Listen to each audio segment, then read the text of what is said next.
మన మధ్యలో ఈరోజు క్రిస్మస్ వర్తమానం అందించడానికి గాను రెవరెండ్ రవీంద్రనాథ్ గారు మన మధ్యలో ఉన్నారు. వారిని ప్రేమపూర్వకంగా ఆహ్వానిస్తున్నాం. చప్పట్లతో దయతో వారిని ఆహ్వానిస్తున్నాం.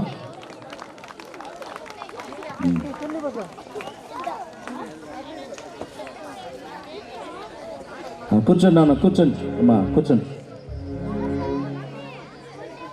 నుండి ఉత్సాహించి పాడుదమో, రక్షణ దుర్గము మన ప్రభువే. నుండి కృతజ్ఞత స్తోత్రముతో రారాజు సన్నిధి కేగుదమో. సత్ప్రభు నామము కీర్తనలో సంతోషగానము చేయుదమో. నుండి ఉత్సాహించి పాడుదమో, రక్షణ దుర్గము మన ప్రభువే. మన ప్రభువే మహేను ఘనమాత్యము గలరాజు.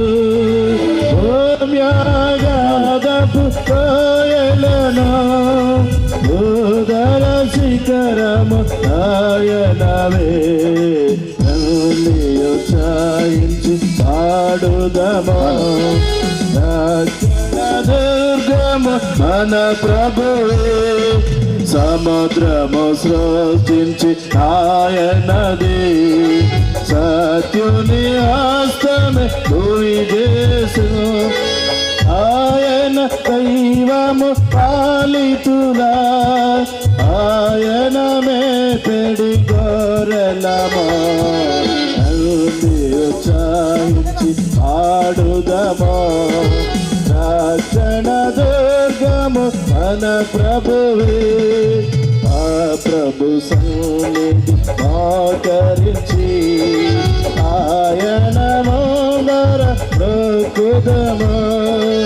ఆయన మాటలు కైకొనిన అయ్యవి మనకెంతో మేలగొనా. నుండి ఉత్సాహించి పాడుదమో, రక్షణ దుర్గము మన ప్రభువే.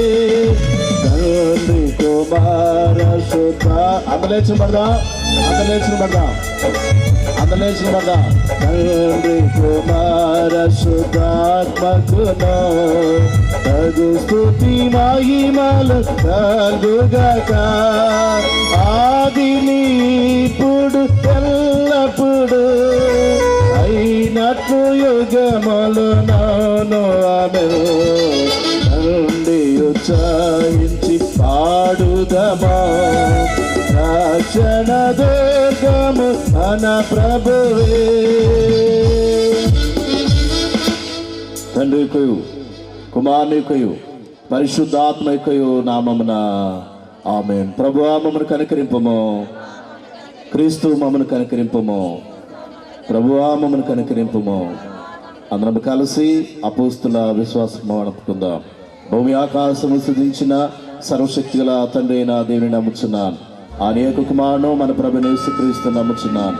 ఈయన పరిశుద్ధాత్మల గర్భం ధరింపబడి కన్య అయిన మరికి పుట్టి పొద్దు పిలాతు అధికారం క్రింద శ్రమపడి సిలువేయబడి చనిపోయి సమాధి చేయబడనియు అదృశ్య లోకములోనికి దిగిననియు చనిపోయిన 3 దినములు లేచి పరలోకములకు ఎక్కి సర్వశక్తి గల తండ్రి అయిన దేవుని కుడి చేతి వైపున కూర్చున్నాడనియు సజీవులకునో మృతులకునో తీర్పు చేయుటకు అక్కడ వచ్చి నమ్ముచున్నాను. పరిశుద్ధ ఆత్మ నమ్ముచున్నాను.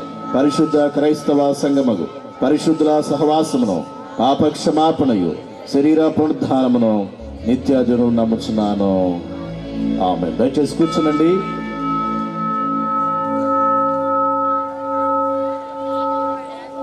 ఈ రాత్రి విడలో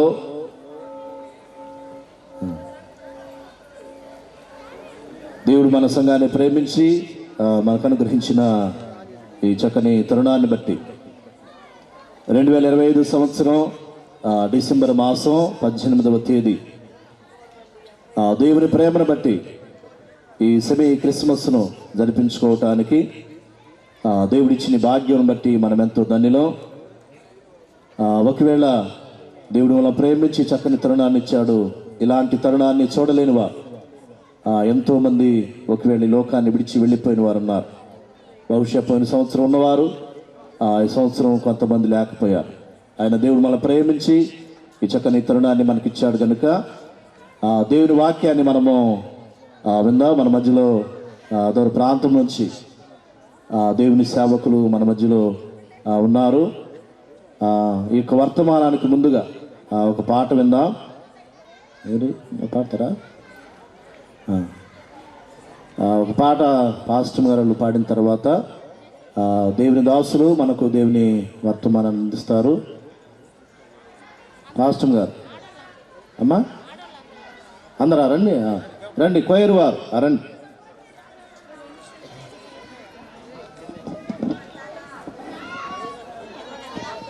రండి అమ్మ, రండి కొయ్యరు వాళ్ళు రండి. మా చర్చిలో ఉన్నవారు గొడవ ఎక్కువగా వినపడుతూ ఉన్నది. దయచేసి గమనించండి. అందరూ ఒకసారి బయటికి రండి.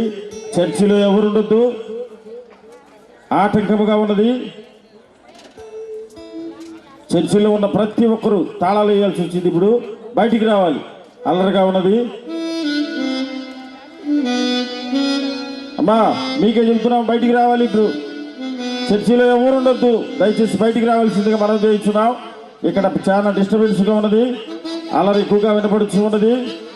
దేవుని సన్నిధికి ఆటంకంగా ఉండకూడదు, దయచేసి బయటికి రావాలని మనం చేయించున్నాం. రండమ్మా రండి. ఆ తలుపు అన్నాయండి, ఆ తలుపేయండి నాన్న, ఆ తలుపేయండి, చర్చి తలుపేయండి. మన మధ్యకి వచ్చారు దైవజనులు ప్రయాసతో. కాబట్టి ఆ ప్రయాసతో వచ్చినటువంటి వ్యక్తికి మనము సమయాన్ని ఇవ్వాలి. దేవుని వాక్యాన్ని, అమూల్యమైన వాక్యాన్ని ఉదయము తెలియపరిచినట్లుగా రెండంచులు కలిగిన ఖడ్గము వంటి వాక్యాన్ని మంచి జ్ఞానంతో మనకు అందిస్తారు. కాబట్టి ఈ అమూల్యమైన సమయాన్ని సేవకులకి అప్పచెబుదాం.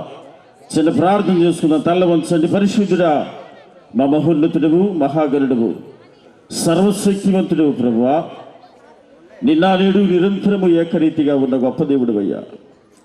ఈ 18వ తారీఖు డిసెంబర్ మాసంలో 2025వ సంవత్సరంలో మరొకసారి మీ జన్మను గురించినటువంటి శుభవార్తలను పాపులమైన మేము, అపవిత్రులమైన మేము మీ జన్మ శుభవార్తను తెలుసుకోవటానికి మీరు మాకు చక్కటి అవకాశాన్ని అందించావు ప్రభువా. ఈ అవకాశాన్ని మా హృదయములో ఉన్న కుట్రలను, కుళ్ళును, చెడును, మలినమును, చీకటిని, అంధకారమును తీసివేసుకునటానికి మీరు ఉదయించిన నక్షత్రమని ఆ వెలుగును మా హృదయంలో ప్రవేశింపజేసుకోవటానికి, మా జీవితాలు ప్రకాశింపజేసుకోవటానికి వాక్యము ద్వారా మా జీవితాలను కడగండి ప్రభా. అంధకారంలో ఉన్న జీవితమును బాగు చేసి, సరిచేసి వెలుగులో నడిపించే ప్రభా. ఎంతో మంది భక్తులను ప్రభా పవిత్రపరిచేవయ్యా. మొట్టమొదట అపవిత్రమైన జీవితము జీవించిన తొదకు పవిత్రపరిచి మీ రాజ్యములో చేర్చుకున్నావు ప్రభా. శిలువలో మీ కుడి వైపున ఉన్నటువంటి దొంగను కూడా తండ్రి మార్చిన గొప్ప దేవుడు అయ్యా. మరుక్షణము ఆలస్యం లేకుండా పశ్చాత్తాపముతో తండ్రి నీ రాజ్యములోనికి వెళ్ళినప్పుడు నన్ను జ్ఞాపకం చేసుకో ప్రభా అన్నాడు. ఆ బిడ్డ పశ్చాత్తాపమును బట్టి తన పాపములన్నిటినీ తుడిచివేసి, కడిగివేసి మీ రాజ్యంలో జ్ఞాపకం చేసుకున్నావు ప్రభా. మా జీవితాలను కూడా సరిచేయండి, మా జీవితాలను కూడా భద్రపరచండి. మాలో ఉన్నటువంటి పాపమును, అంధకారమును తీసివేసి ఈ వాక్యము ద్వారా ఈ పరిశుద్ధ ఆంధ్ర లూథరన్ సంఘమును మీరు సిద్ధపరచమని, వాక్యమును బోధించున్నటువంటి దైవజనులను కూడా మీ ఆత్మతో నింపమని మా ప్రభువైన యేసు క్రీస్తు నామమున అడిగి వేడుకొనుచు ప్రార్థిస్తూ ఉన్నాము తండ్రి. ఆమేన్. మన తండ్రి అయిన దేవుని నుండి, ప్రభువైన యేసు క్రీస్తు నుండి కృపా సమాధానములు కలుగునుగాక. ఆమేన్.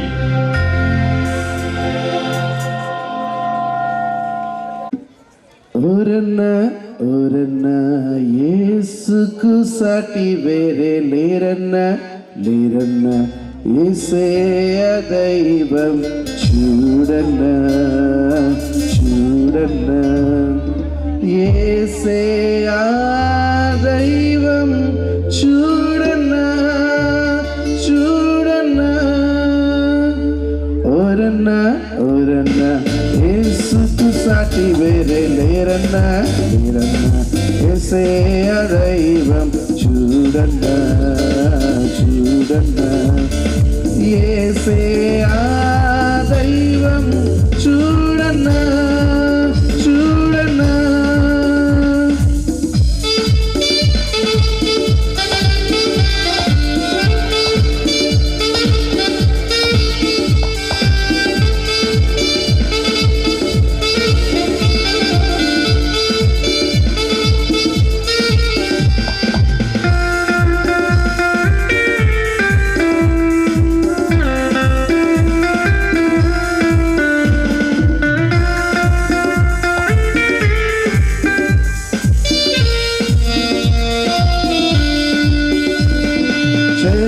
చరిత్రలోనికి వచ్చాడన్నా పవిత్ర జీవం తెచ్చాడన్నా చరిత్రలోనికి వచ్చాడన్నా పవిత్ర జీవం తెచ్చాడన్నా అద్వితీయుడు ఆది దేవుడు ఆదరించును ఆదుకొనును అద్వితీయుడు ఆది దేవుడు ఆదరించును ఆదుకొనును ఓరన్నా ఓరన్నా యేసుకు సాటి వేరే లేరన్నా లేరన్నా యేసయ్యా దైవం చూడన్నా చూడన్నా యేసయ్యా దైవం చూడన్నా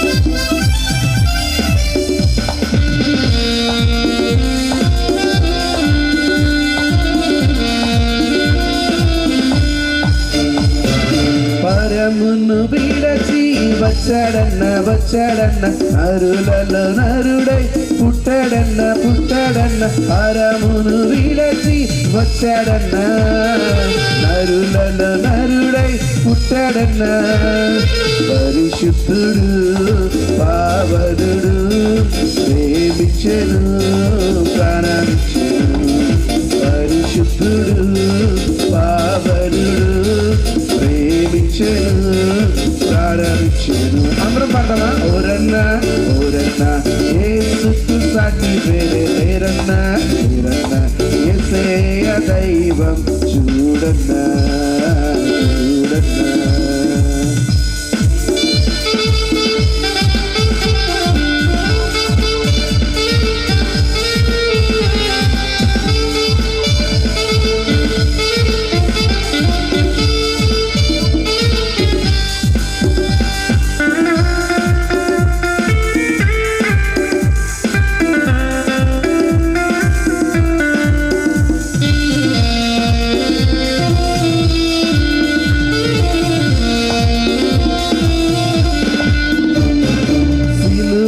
ప్రాణం పెట్టాడన్న పెట్టాడన్న మరణము గెలచి లేచాడన్న లేచాడన్న విలువల ప్రాణం పెట్టాడన్న మరణము గెలచి లేచాడన్న మహిమ ప్రభు మృత్యుంజయుడు క్షమించును జయమిచ్చును మహిమ ప్రభు మృత్యుంజయుడు క్షమించును జయమిచ్చును ఓరన్నా ఓరన్నా యేసుకు సాటి వేరే పేరన్నా పేరన్నా యేసయ్యా దైవం చూడన్నా చూడన్నా యేసయ్యా దైవం చూడన్నా చూడన్నా యేసయ్యా దైవం చూడన్నా చూడన్నా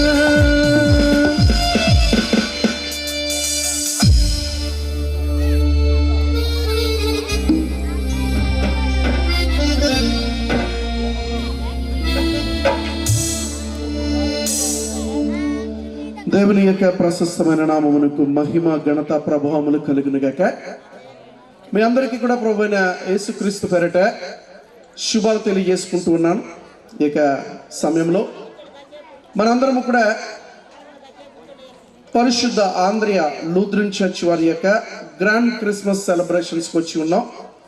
మొట్టమొదటిగా నన్ను మీ అందరినీ కూడా ఇక్కడికి తోడుకుని వచ్చిన ఆ పరిశుద్ధ దేవదేవునికి నేను మొట్టమొదటిగా కృతజ్ఞతాస్తుతులు తెలియజేసుకుంటూ ఉన్నాను.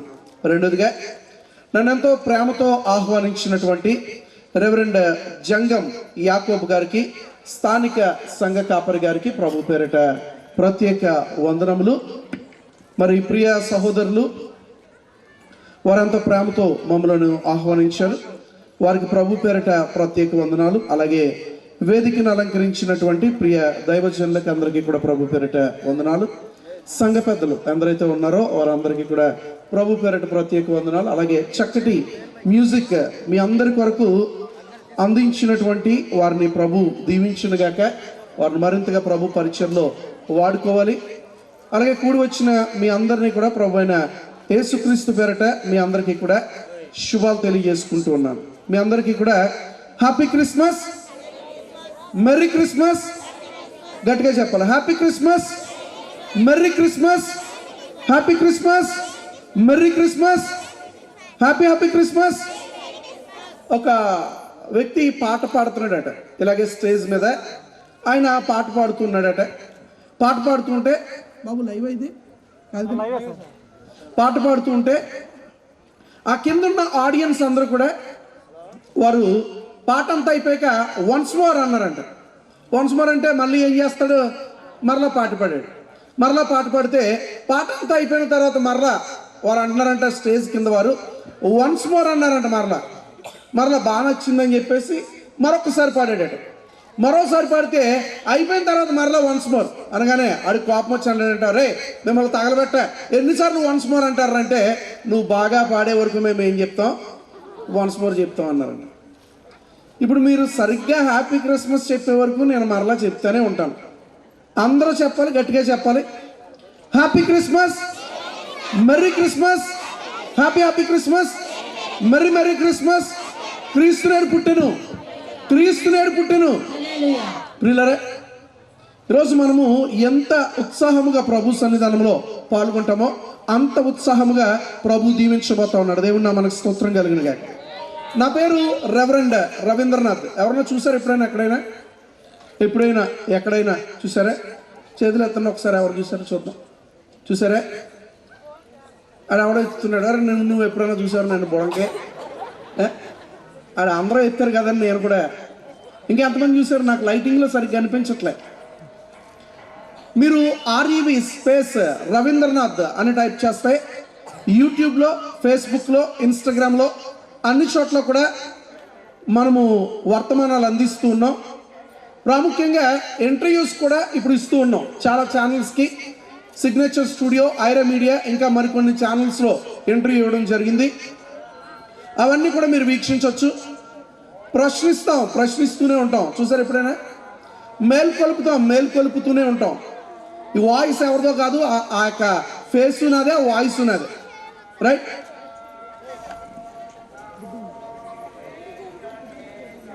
పిల్లలు గమనించండి, మీరు యూట్యూబ్లో కానీ, ఫేస్బుక్లో కానీ, ఇన్స్టాగ్రామ్లో కానీ అన్ని చోట్ల కూడా మన యొక్క వర్తమానాలు చూడవచ్చు. అనేకుల్ని మీరు బలపడడం మాత్రమే కాదు, అనేకులను బలపరచాలని ప్రభు పేరిట మీ అందరికీ కూడా తెలియచెప్తా ఉన్నాను, రైట్?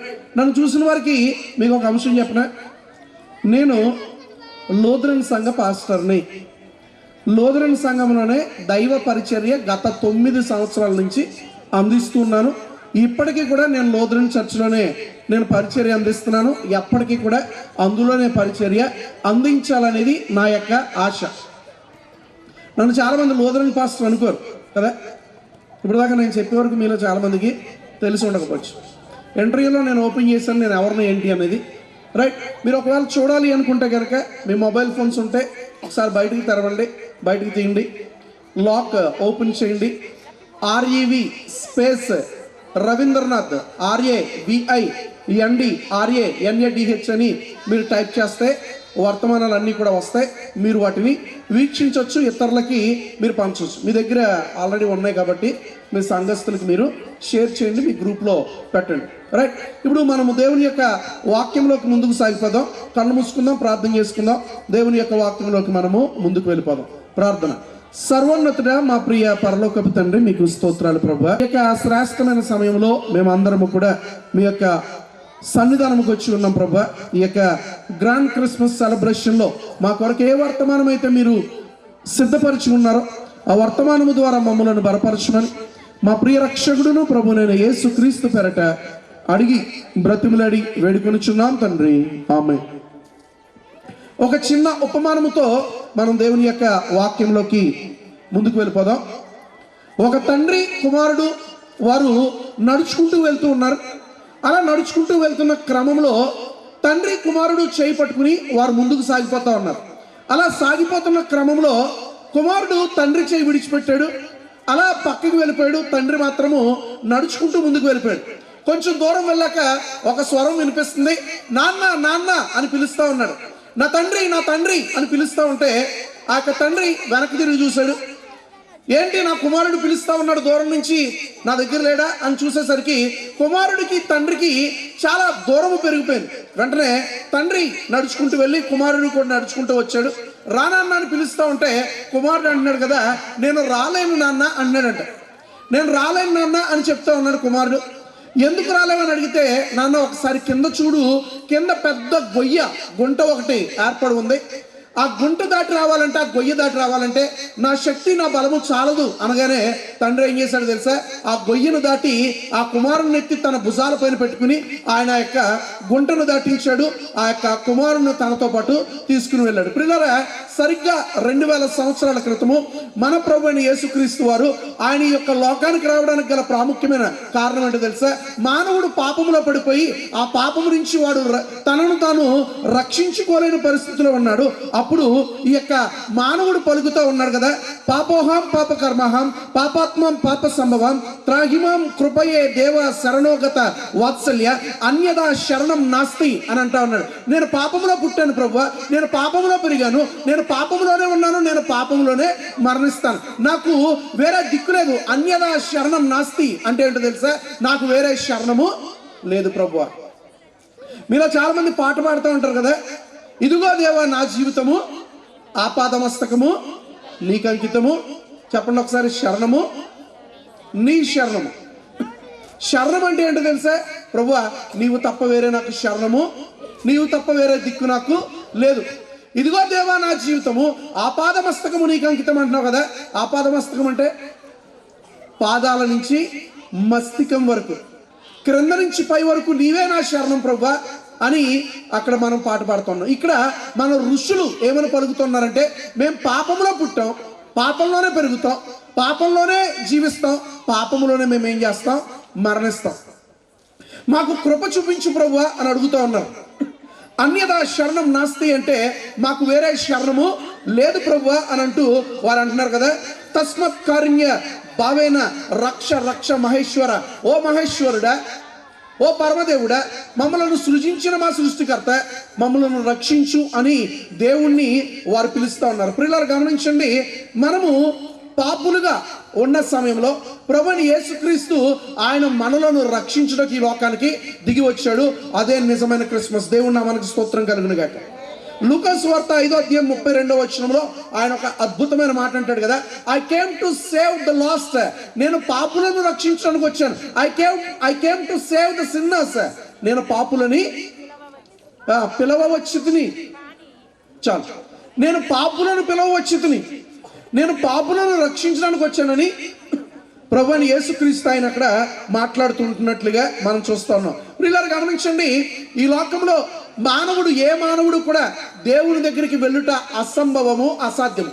కారణం ఏంటో తెలుసా, మానవుడు పాపాత్ముడు, దేవుడు పరిశుద్ధుడు. మానవుడు పాపాత్ముడు, దేవుడు పరిశుద్ధుడు. ఏ పాపాత్ముడైన మానవుడు పరిశుద్ధమైన దేవుని దగ్గరికి చేరుకున్నట అసంభవము, అసాధ్యము. అందుకే దేవుని యొక్క వాక్యం అంటూ ఉంది కదా, ఏ నరుడు ఎన్నడూను దేవుణ్ణి చూడలేడు, చూచిన ఎడల నిశ్చయముగా చచ్చును. ఎందుకు చనిపోతాడు మానవుడు దేవుణ్ణి చూస్తే అంటే, మానవుడు పాపాత్ముడు, దేవుడు పరిశుద్ధుడు. ఏ మానవుడు, పాపాత్ముడైన మానవుడు పరిశుద్ధమైన దేవుని దగ్గరికి చేరుకుంటే అసంభవము. మీరు ఎవరన్నా మ్యాథమెటిక్స్, ఫిజిక్స్ చదువుకుంటే కనుక ఆ సబ్జెక్ట్లో మనము తరచుగా 2 పదాలు చూస్తాం. ఒకటి ఫైనైట్, రెండు ఇన్ఫైనైట్. ఒకటి ఫైనైట్ అంటే తెలుగులో పరిమితమైనది, 2 ఇన్ఫైనైట్ అంటే పరిమితులు లేనిది, అనంతమైనది. అంతేనా? ఫైనైట్ అంటే పరిమితమైనది, అంటే దానికి కొన్ని పరిమితులు ఉన్నాయి. అందుకే మానవుడు పరిమితమైన వాడు. మానవుడికి ప్రారంభం ఉంది, మానవుడికి ముగింపు ఉంది. అమ్మా నువ్వు ఎప్పుడు పుట్టావు అని అడిగితే ఇక్కడ ఉన్నవారు ఒక్కొక్కరు వారి వారి తారీఖులు చెప్తారు ఎప్పుడు పుట్టారు. అవునా? నువ్వు ఎప్పుడు పుట్టావు, ఎక్కడ పుట్టావు అంటే నేను పలానా హాస్పిటల్లో పుట్టాను, పలానా తారీఖులో పలానా టైంలో నేను పుట్టాను అని చెప్తారు. మనం మరణించాక ఆ సమాధుల మీద రాస్తారు ఏమో తెలుసా, ఫలానా తారీఖును పుట్టింది, ఫలానా తారీఖున ఈమె మరణించింది, ఫలానా తారీఖును ఇతను పుట్టాడు, ఫలానా తారీఖును ఇతను మరణించాడు. We are finite. మానవుడు పరిమితమైన వాడు. మానవుడికి ప్రారంభం ఉంది, మానవుడికి ముగింపు ఉంది. God is infinite. దేవుడు అనంతమైన వాడు, ఆయనకి ప్రారంభము ముగింపు లేదు. అందుకే ప్రభు అయిన యేసుక్రీస్తు అంటాడు కదా, అల్ఫయు నేనే, ఒమేగయు నేనే. అల్ఫయు నేనే, ఒమేగయు నేనే. అల్ఫా అనేది గ్రీక్లో ఒక స్టార్టింగ్ ఆల్ఫబెట్.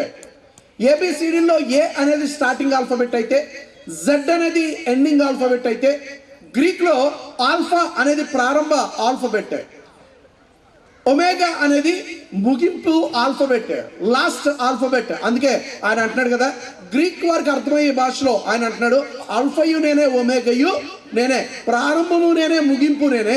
నాకు ప్రారంభము ముగింపు లేదు. ఆది అంతము నేనే అని ఎందుకన్నాడు తెలుసా? God is infinite. దేవుడు అనంతమైన వాడు. మనందరము కూడా పరిమితమైన జీవులము, దేవుడు అనంతమైన వాడు. ఈ పరిమితమైన మానవుడు అనంతమైన దేవుణ్ణి చేరుకోవాలి. మీకు అర్థమయ్యే భాషలో చెప్పాలంటే ఈ పాపాత్ముడైన మానవుడు పరిశుద్ధమైన దేవుడి దగ్గరికి చేరుకోవాలి. అంటే ఏం కావాలి మానవుడికి? ఏం కావాలి? పరిశుద్ధత కావాలి. మరి ఎవరైనా పరిశుద్ధులు ఉన్నారా ఈ లోకంలో? బైబిల్ వాక్యం ఏమంటుంది? రోమీయులకు రాసిన పత్రికలో, నీతిమంతుడు లేడు, ఒక్కడును లేడు, అందరూ పాపము చేసి దేవుడు అనుగ్రహించు మహిమను పొందలేకపోవచ్చు.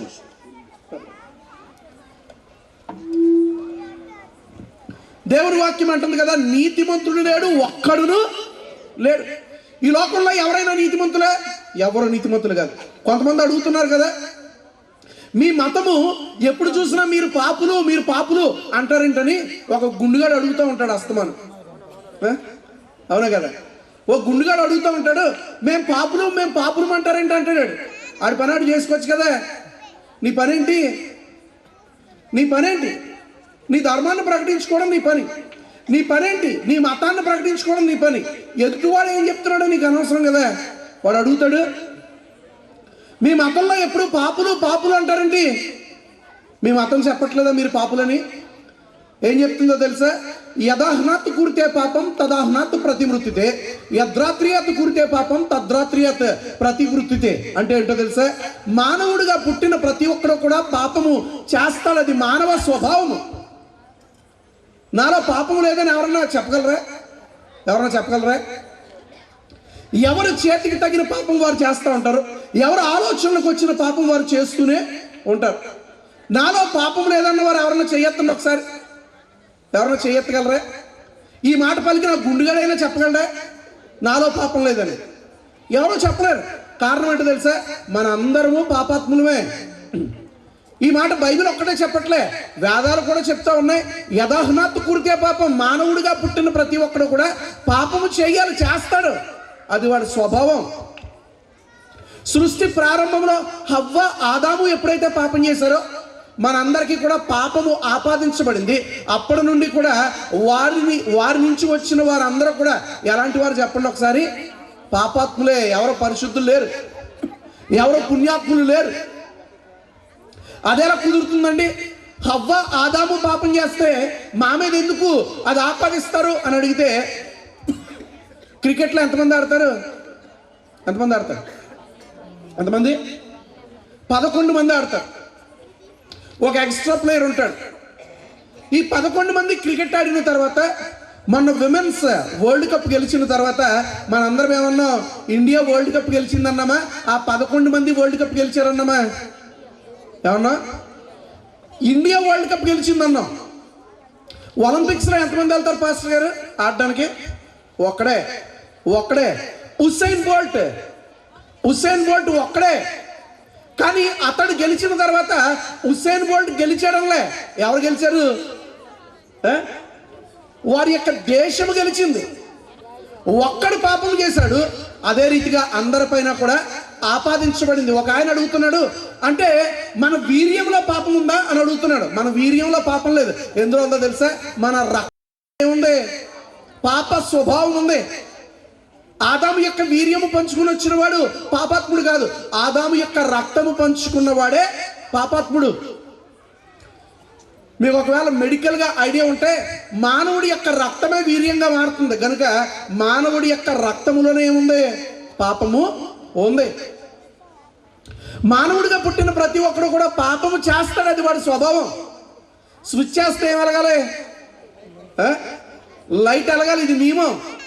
మానవుడిగా పుట్టిన ప్రతి ఒక్కడు కూడా పాపము చేస్తాడు, అది వాడి స్వభావం. అందుకే వారు అంటారు కదా వేదాల్లో, యదాహ్నాతు కురితే పాపం తదాహ్నాతు ప్రతిమృత్యుత. అంటే మానవుడిగా పుట్టిన ప్రతి ఒక్కడు కూడా పాపం చేస్తాడు. తదాహ్నాతు ప్రతిమృత్యుత అంటే పాపము చేసిన ప్రతి ఒక్కడు కూడా ఏం చేయాలి తెలుసా? మరణించాలి. అదే బైబిల్ చెప్తా ఉంది. బైబిల్ క్రొత్తగా ఏం చెప్పట్లే. నువ్వు నిజంగా నీ వేదాలు చదివితే, నువ్వు నిజంగా నీ గ్రంథాన్ని చదివితే, నీ గ్రంథంలో ఏదైతే రాయబడి ఉందో స్పష్టంగా బైబిల్లో అదే రాయబడి ఉంది. బైబిల్లో ఏదైతే రాయబడి ఉందో అదే వేదాలు చెప్తా ఉన్నాయి. తదాహ్నాతు ప్రతిమృత్యుత అంటే మానవుడిగా పుట్టిన ప్రతి ఒక్కడు కూడా పాపం చేస్తాడు. పాపము చేసిన ప్రతి ఒక్కడికి కూడా మృత్యువు తథ్యము. బైబిల్ కూడా అదే అంటా ఉంది కదా, నీతిమంతుడు లేడు, ఒక్కడును లేడు, అందరూ పాపము చేసి దేవుని మహిమను పొందలేకపోతున్నారు. రెండోదిగా మరలా అంటాడు కదా, పాపము వలన వచ్చు జీతము మరణం. అయ్యగారు దీన్ని బట్టి వేదాలు బైబిల్ ఒకటే అంటారా? నేను అలా చెప్పట్లే. కొన్ని విషయాలను మీరు గమనిస్తే గ్రంథాలు చెప్తా ఉన్నాయి. మనందరము కూడా ఎవరమో చెప్పొకసారి పాపులము. ఈ ప్రశ్న వేసిన వాడికి చెప్పండి, నీవు కూడా ఎవరివే? పాపువే. మానవుడు పాపాత్ముడే, దేవుడు పాపాత్ముడే. ఏమన్నా తేడా ఉందా? ఇద్దరికి ఏమన్నా తేడా ఉందా? మానవుడు పరిశుద్ధుడే, దేవుడు పరిశుద్ధుడే. ఇక మనం దేవుడిని ఏమన్నా లెక్క చేయాల్సిన పని ఉందా? దేవుడితో మనకు పని లేదు. ఇక దేవుడితో నాకు పని లేదు, దేవుడితో నీకు పని లేదు. ఎప్పుడో తెలుసా? మనం ఎప్పుడైతే పరిశుద్ధులమో ఇక మీదట దేవునికి ప్రార్థించాల్సిన అవసరమే. అంతే కదా? ఇక కరెక్ట్గానే చెప్పాను. నేను ఒకవేళ పరిశుద్ధుని అయితే ఆయన్ని, ప్రభువా నన్ను రక్షించండి, నేను ఎందుకు అడగాలి? పాపోహం పాప కర్మహం. నేను పాపం చేశాను, పాపంలో పుట్టాను, నా కర్మలో పాపం ఉంది, నా జన్మలో పాపం ఉంది, నా క్రియలలో పాపం ఉంది. నేను చస్తూ కూడా ఏం తీసుకెళ్ళిపోతాను? నాతో పాటు పాపాన్ని తీసుకెళ్ళిపోతాను. ఒకవేళ నా ఆలోచనలో నేను పరిశుద్ధుని అయితే, నా క్రియలలో నేను పరిశుద్ధుని అయితే నాకు దేవుడితో పని లేనే లేదు. మీకు అర్థమయ్యే భాషలో చెప్పనా?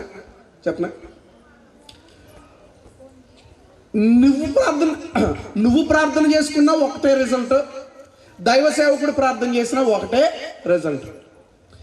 నీకు బైబిల్ వాక్యం తెలుసు, పాస్టర్ గారికి బైబిల్ వాక్యము మనకు చెప్పనిస్తారు. ఇంకెళ్ళ వాక్యం ఏమా మమ్మల్ని చెప్పనిస్తారు మీరు వాక్యం? ఏమంటావు చెప్పనా? చాలా చెప్పాలే, నాకు తెలుసు, దిగు అంటావు అనవా? ఏంటి ఉన్న వ్యత్యాసం నీకు సేవకుడికి? ఆయనకు వాక్యం తెలుసు, నీకు వాక్యము గనుక నువ్వు వింటున్నావు. ఇద్దరికీ వాక్యం తెలిస్తే నీకు వినాల్సిన అవసరము లేదు. ఆయన పాపాత్ముడు, నువ్వు పాపాత్మురాలువే, దేవుడికి మొరపెట్టాల్సిన అవసరము లేదు. కారణం ఏంటో తెలుసా? బైబిల్ చాలా సుస్పష్టంగా చెప్తా ఉంది. ఒక గుడ్డివాడు మరో గుడ్డివాడికి ఏం చూపించలేడు? త్రోవ చూపించలేడు. అలా చూపించాలి అని ప్రయత్నం చేస్తే ఇద్దరు ఎక్కడ పడిపోతారు? గుంటలో పడతారు. ఆయన పాపాత్ముడే, నువ్వు పాపాత్మురాలువే. ఆయన పాపాత్ముడే, నువ్వు పాపాత్ముడివే. ఇక మీదట దేవునితో నీకు ఎలాంటి పని లేదు. 2, ఆయన పరిశుద్ధుడే, నువ్వు పరిశుద్ధుడివే. ఏ పరిశుద్ధుడికి మరో పరిశుద్ధుడికి మొర్ర పెట్టుకోవాల్సిన అవసరము లేదు. నీలో పరిశుద్ధత ఉంది కనుక నువ్వు చనిపోగానే ఎక్కడికి వెళ్ళిపోతావు? డైరెక్ట్గా దేవుడి దగ్గరికి వెళ్ళిపోతావు. ఇంక దేవుడితో నీకు పని లేదు. అందుకే వారు అంటున్నారు కదా, ఓం శ్రీ కన్య సుతాయ నమః. ఓం అనగా ఆది నుంచి అంతం వరకు ఉన్నవాడా. ఓం అనగా ఈ సకల సృష్టిని సృజించినవాడా. ఓం అనగా అత్యున్నత సింహాసనం పైన ఆశీనుడైన దేవ. ఇలా ఎన్ని పర్యాయ పదాలైనా పెట్టుకో. ఓం అంటే ఈ యొక్క సకల సృష్టిని సృజించిన ఆ సృష్టికర్తకే ఆ యొక్క శబ్దము వర్తిస్తుంది. ఓం కన్య సుతాయ నమః అంటే దానికి అర్థం ఏంటో తెలుసా? కన్యక యొక్క గర్భాన్ని ఉద్భవించిన వాడా, కన్యక గర్భాన్ని పుట్టేవాడా అని వారు పిలుస్తా ఉన్నారు. ఎందుకో తెలుసా? నీవు అలాగే పుట్టి ఆయన అలాగే పుడితే ఆయనకి నీకు ఇంకా తేడా ఏమీ లేదు. కనుక నువ్వు ఇంకా ఆయనకి ప్రార్థన చేయాల్సిన అవసరము లేదు. ఆయన పాదాలు పట్టుకుని నువ్వు బ్రతిమలాడాల్సిన అవసరము లేదు. నువ్వు ఎమ్మెల్యేనే. ఇప్పుడు ఉన్న ఆయన ఎవరు? మీ ఎమ్మెల్యే. ఆయన ఎమ్మెల్యేనే. ఇంక నీకు ఆయనకి పని ఏమి ఉండదు ఇంకా కదా. నీకు వైద్యం తెలుసు, ఇంకొక ఆయనకి వైద్యం తెలుసు. జ్వరం వస్తే ఇంకో వైద్యుడి దగ్గరికి నువ్వు పోవు. దేవునికి మనకి ఉన్న ఒకే ఒక్క వ్యత్యాసం ఏంటో తెలుసా? ఆయన అత్యంత పరిశుద్ధుడు, మనం అత్యంత పాపాత్ములము. ఈ పాపాత్ముడికి ఏం కావాలి? ఎవరు కావాలి? ఆ పరిశుద్ధులు కావాలి. అందుకే 2000 సంవత్సరాల క్రితము ప్రభు అయిన యేసుక్రీస్తు నరవతారిగా ఈ యొక్క లోకానికి దిగి వచ్చాడు. దేవుని నామానికి స్తోత్రం కలుగును గాక. ప్రభు అయిన యేసుక్రీస్తు ఈ భూమి మీదకి దిగి రావడానికి గల ఏకైక కారణము పాపాత్ముడైన మానవుడిని ఆయన ఏం చేయాలనుకున్నాడు? రక్షించాలనుకున్నాడు. అందుకే అన్నాడు కదా, I came to save the last. నేను నశించిపోయిన వారిని, తప్పించుకున్న వారిని, పాపములో పడిపోయిన వారిని వెదకి రక్షించడానికి వచ్చాను తప్ప నేను నీతిమంతుల కొరకు రాలే. ఎందుకు అంత స్పష్టంగా చెప్పాడు తెలుసా? ఈ లోకంలో నీతిమంతుడు అనేవాడు లేనే లేడు. దేవుడు వెతికాడంట ఒకసారి. ఏమన్నా తెలుసా? ఎవరైనా నీతిమంతుడు ఉన్నాడా అని వెతకడం ప్రారంభించి వెతికి వెతికి వెతికి ఆయన అలిసిపోయి అప్పుడు ఒక మాట చెప్తున్నాడు కదా, వెతగ్గా వెతగ్గా వెతగ్గా నీతిమంతుడు లేడు, ఒక్కడును లేడు. నన్ ఈజ్ రైచియస్. ఒక్కడు కూడా నీతిమంతుడు కాదు. మన సబ్జెక్ట్ కాకపోయినా ఒక్కడికి ముందుకేసి నేను ఒక మాట చెప్తాను. ఒక్కరు కూడా నీతిమంతులు లేరు అనే ఆ పదములో, ఆ వచనంలో మరియ కూడా ఆమె ఇంక్లూడెడ్. మరియ కూడా అందులో ఉన్నది. మరియ ప్రత్యేకమైనది కానే కాదు. మరియ కూడా ఎవరు చెప్పాలి ఒకసారి? మరియ కూడా ఎవరు? ఆమె కూడా మీలాంటి ఒక స్త్రీ. ఆమెలో కూడా పాపం ఉందా? ఉంది. ఆమె నీలాగే నాలాగే పుట్టింది. ఆమె యొక్క తండ్రి పేరు జోకిమ్, ఆమె యొక్క తల్లి పేరు అన్నే. తల్లిదండ్రులకు ఆమె జన్మించింది. ఆమెలో జన్మ పాపము ఉంది. నేను ఇప్పుడు చెప్పేస్తే బాగోదు. 20వ తారీఖున మన యూట్యూబ్ ఛానల్లో మరియమ్మ గురించి మనం ఎందుకు ఆమెను పూజించకూడదో ఒక మంచి వర్తమానము రిలీజ్ చేస్తా ఉన్నాం. మీరు 20వ తారీఖుని సాయంత్రం 5 గంటలకు అది రిలీజ్ అవుతుంది, మీరు చూడండి. రైట్? ప్రియులారా గమనించండి, మనందరము పాపాత్ములమే, దేవుడు ఒక్కడే పరిశుద్ధుడు. అందుకే ఆ పరిశుద్ధమైన దేవదేవుడు మనందరినీ రక్షించడం కొరకు 2000 సంవత్సరాల క్రితం ఈ లోకానికి దిగి వచ్చాడు. చప్పట్లు కొట్టి దేవుని నామాన్ని మేము పరిశుద్ధం. అయితే ఇప్పుడు ఒక సందేహం. ఏంటా సందేహం? ఈ లోకంలో దేవుడిగా పిలువబడేవారు చాలా మంది ఉన్నారు. ఉన్నారా లేరా? ఇప్పటిదాకా ఎంతమంది దేవుళ్ళుగా పిలువబడ్డారు? కొన్ని లక్షల మంది, కోట్ల మంది దేవీ దేవతలు ఉన్నారు. ఉన్నారా లేరా? అలాగే మానవులుగా పుట్టి నేనే దేవుణ్ణి అని ప్రకటించుకున్న బాబాలు, నేనే దేవుణ్ణి అని ప్రకటించుకున్న దైవ సేవకులు మీలో చాలా మంది గమనించాలి. బాబాలు మాత్రమే మేము దేవుణ్ణి అని ప్రకటించుకున్నాం అనుకున్నారేమో. అమెరికాలో కొన్ని దేశాల్లో, ఇప్పటికీ చైనాలో నేనే యేసుక్రీస్తుని ప్రకటించుకున్న వారు కూడా చాలా మంది ఉన్నారు. అలాంటి మోసగాళ్ళు ఉన్నారు. వారి విషయంలో తస్మాత్ జాగ్రత్త. ఈ లోకంలో చాలా మంది దేవుడిగా, దేవతగా పిలువబడిన వారు ఉన్నారు. ఈ లోకంలో చాలా మంది నేనే దేవుణ్ణి, మన భారతదేశంలో అహం బ్రహ్మాస్మి అంటారు. అహం అంటే నేను, ఐ. బ్రహ్మాస్మి అనగా నేనే బ్రహ్మను. విన్నారు ఈ మాట ఎప్పుడైనా? అహం బ్రహ్మాస్మి అంటే నేనే బ్రహ్మను, నేనే దేవుణ్ణి అని కొంతమంది ప్రకటించుకుంటా ఉన్నారు. ఓయ్ అహం బ్రహ్మాస్మి, నేనే దేవుడిని అని ప్రకటించుకున్న వారు ఉన్నారు. ఇప్పుడు చాలా మంది మనల్ని అడుగుతారు కదా, ఒక న్యాయబద్ధమైన క్వశ్చనే, న్యాయబద్ధమైన ఆ యొక్క ప్రశ్నే వారు అడుగుతున్నారు. అమ్మా, మాకు దేవుళ్ళు ఉన్నారు, మీకు దేవుడు ఉన్నాడు, మేము సృష్టికర్త అని కొంతమందిని నమ్ముతూ ఉన్నాం, మీరు సృష్టికర్త అని యేసుక్రీస్తుని నమ్ముతూ ఉన్నారు. మరి యేసుక్రీస్తే దేవుడని ప్రకటించడానికి మీకున్న ప్రత్యేకత ఏంటి? 4 కాళ్ళతో నడుస్తూ ఒక తోకుండి బౌబౌ అంటే మీరు ఏమంటారు? కుక్క అంటారా? కుక్కని అంటారా? మా తూర్పుగోదావరిలో కూడా అంతే. అదే 4 కాళ్ళు ఉండి ఓ తోకుండి మియా మియా అంటే మీరు ఏమని పిలుస్తారు? వెస్ట్ గోదావరిలో కూడా అంతే, పిల్లి అంటారే. మరి 4 కాళ్ళు ఉండి ఒక తోకుండి అడవిలో తిరుగుతూ గర్జిస్తూ ఎదుటి వాటిని వేటాడితే దాన్ని ఏమంటారు? పులి అంటారు, అంతేనా?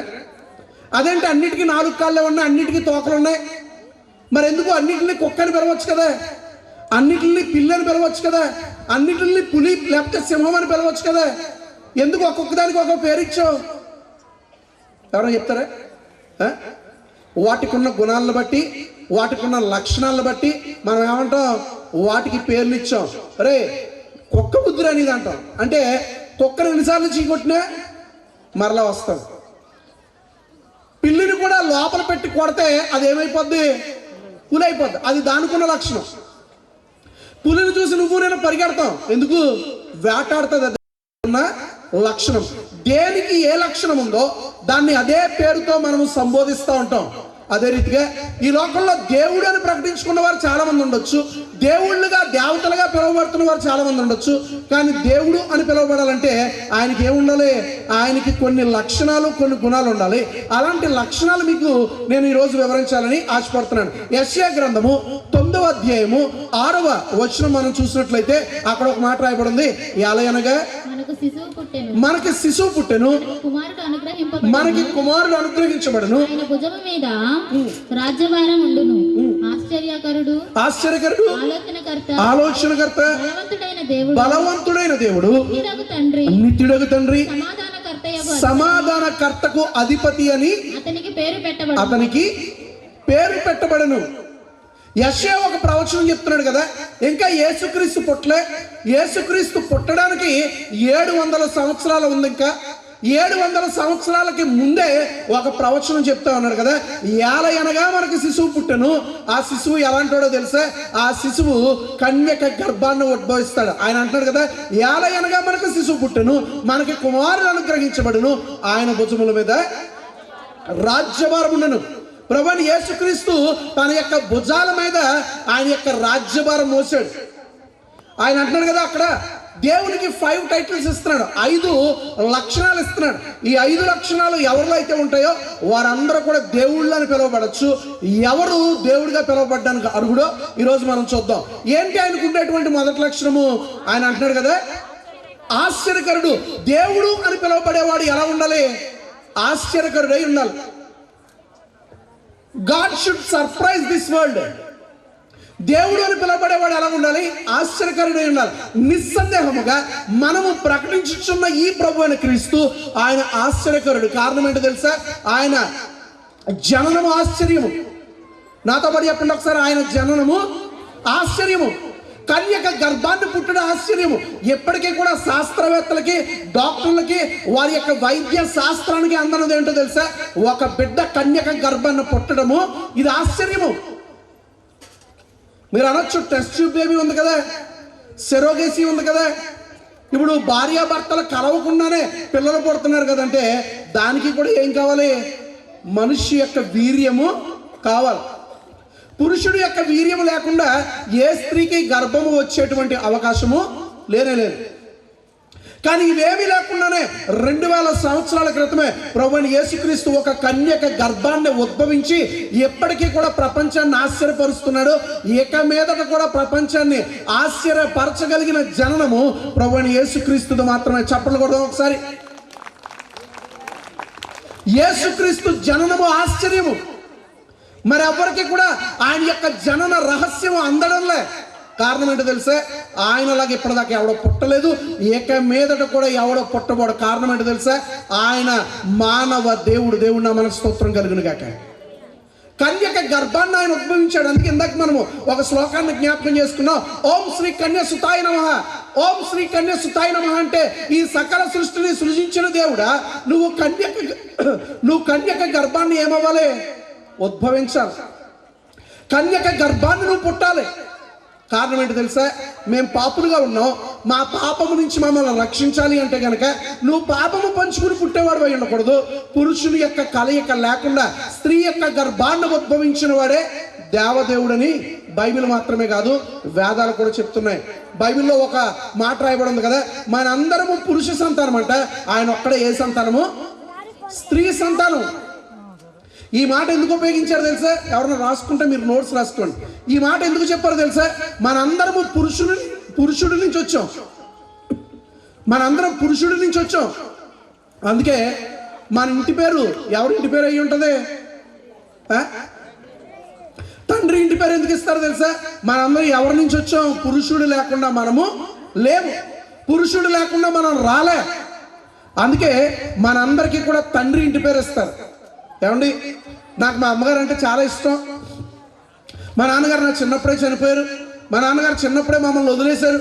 గనుక నేను మా అమ్మగారు ఇంటి పేరు పెట్టుకుంటానంటే ఏమంటారు? నిన్ను పిచ్చోడే, పిచ్చిదేనే. అలా పెట్టుకోవడానికి కుదరదు, అలా పెట్టుకోవడానికి కుదరదు. కారణం ఏంటి అని అంటే కనుక మనందరము ఎవరి నుంచి వచ్చాం? పురుషుడి నుంచి వచ్చాం కనుక మనం పురుష సంతానము. కానీ ఈయన ఒక్కడే స్త్రీ నుంచి ఉద్భవించాడు. అందుకే వారు పిలుస్తున్నారు కదా, ఓం శ్రీ కన్య సుతాయ నమః.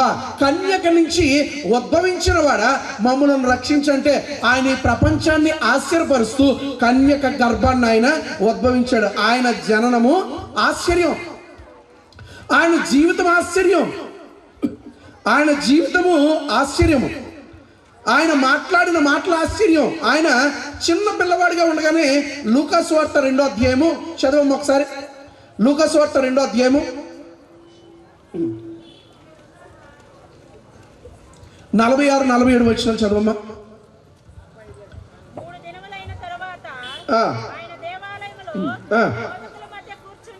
బోధకుల మధ్య కూర్చుండి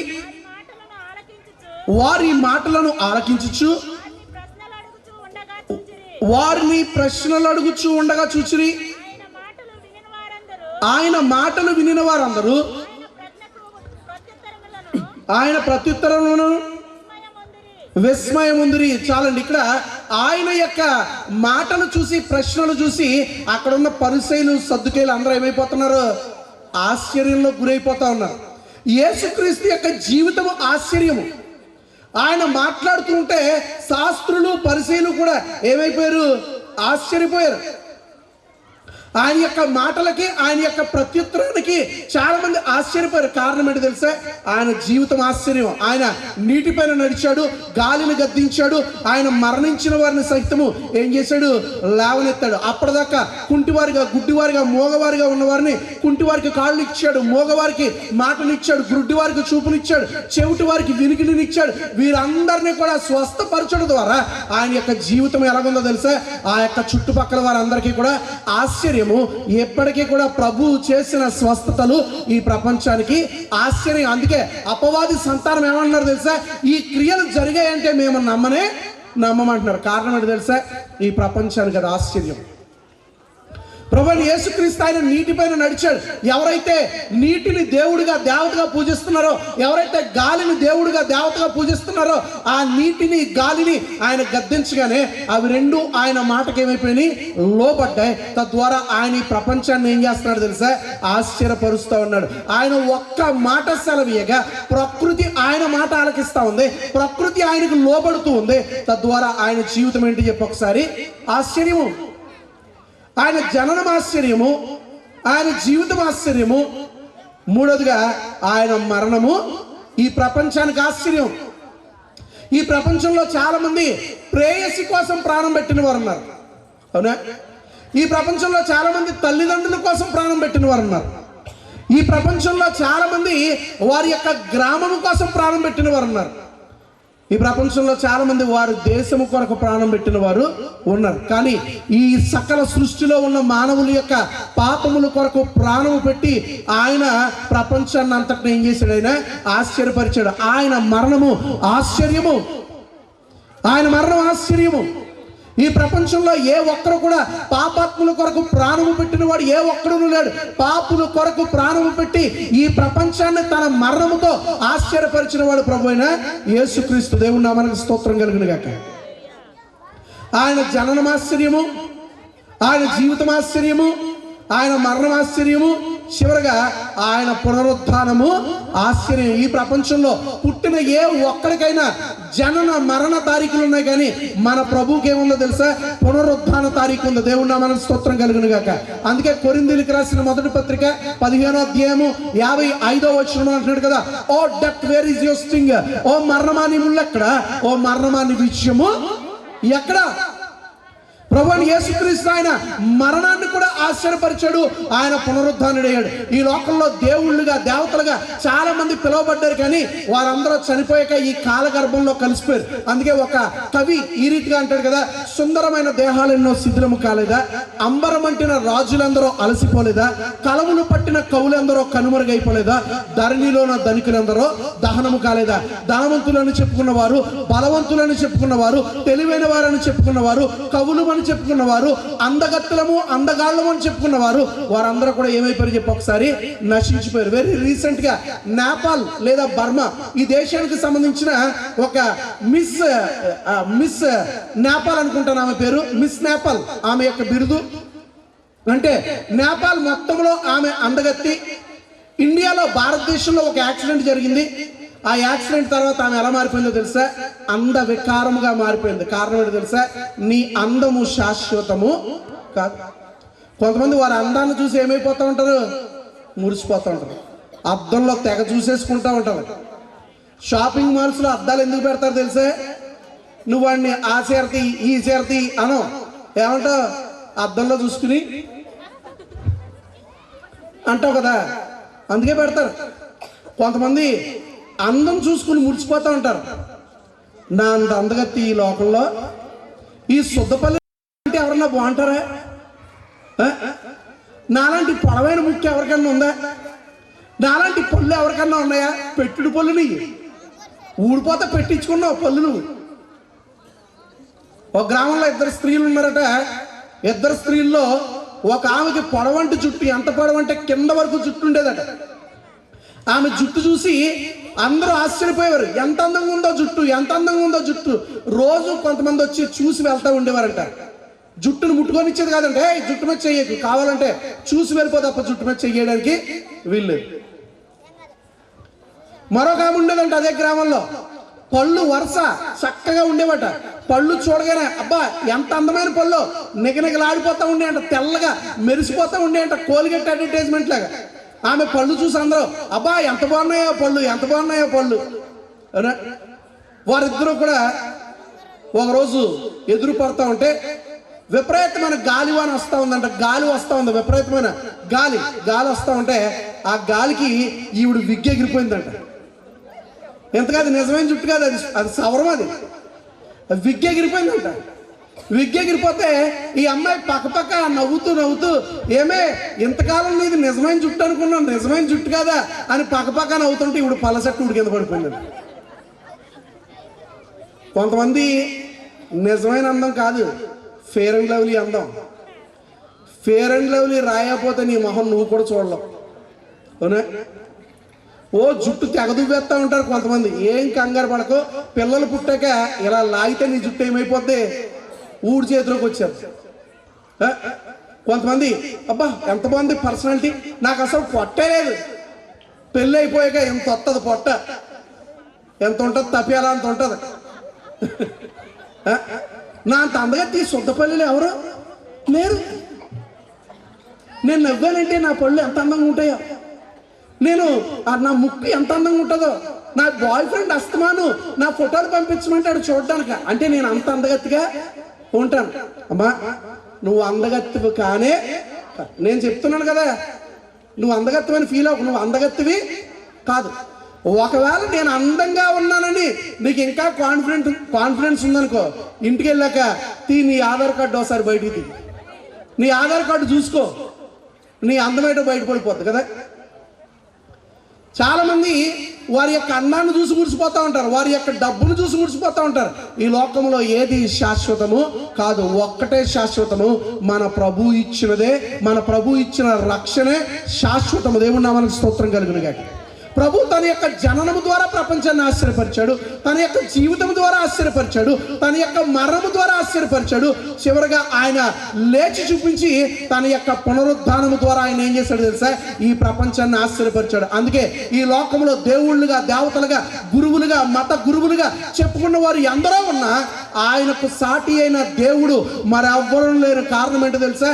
ఆయన జననము, ఆయన జీవితం, ఆయన మరణము, ఆయన పునరుద్ధానము ఈ ప్రపంచానికి ఆశ్చర్యం. చప్పట్లు కొడుతుంది దేవుడి నామమున మహిమపరచుదాం. ఆయన చేసిన సమస్తము ఆశ్చర్యం.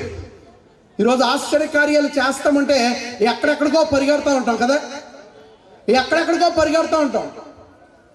అక్కడెక్కడో ఎవడో ఏం తేజ, ఆడి పేరు ఏం తేజ? అమ్మ తేజ. అమ్మ తేజ గడి గుడ్డు తేజ. వాడి లాంటి మోసగాడు మరెవ్వరు లేరు. స్వస్థతలు లేవు అని నేను చెప్పట్లే, కానీ అతనికి దేవుని వాక్యము తెలియదు. అర్థమవుతుందా? నేను ఎలాగన్నానని ఫోన్ చేసి నాతో మాట్లాడాడు కూడా, అన్న అలా అంటారేంటన్నా, నాకు దేవుని వాక్యం తెలియదా? ఎస్, దేవుని వాక్యము తెలియదు. ఏ బైబిల్ వాక్యంలో ఉందో ఒకసారి చూపించు. అరటిపండు వేస్తే గర్భం వస్తుందని ఎక్కడుంది బైబిల్లో? ఎక్కడుంది బైబిల్లో? ఉందా? ఎక్కడన్నా బైబిల్లో ఉందా? అరటిపండు వేస్తే గర్భం వస్తుందా? నా చిన్నప్పటి నుంచి బోల్డ్ అరటిపళ్ళు తిన్నాను, నాకు కడుపు రాలేదే. మీకు రాదండి అయ్యారు, మీరు పురుషుడు కదా. నువ్వు అరటిపళ్ళు తినలేదా చిన్నప్పటి నుంచి? మరి నీకెందుకు రాలేదు గర్భం? ఎక్కడుంది? పండు తింటే గర్భం వస్తుందని ఎక్కడుంది? ఎక్కడైనా ఉందా? అందరు సేవకులు మోసగాళ్ళని నేను చెప్పట్లే. ఇలాంటి వారు ఖచ్చితంగా ఎవరో చెప్పు ఒకసారి, మోసగాడే. అలాంటి వారిని చూసి మీరు మోసపోద్దు. గారిడి సీమోన్లు చాలా మంది మన మధ్యలోనే తిరుగుతూ ఉంటారు. కొంతమంది టచ్ అంటారు. టచ్ అంటే ముట్టు, తాకు. ఏమైంది టచ్ అంటే?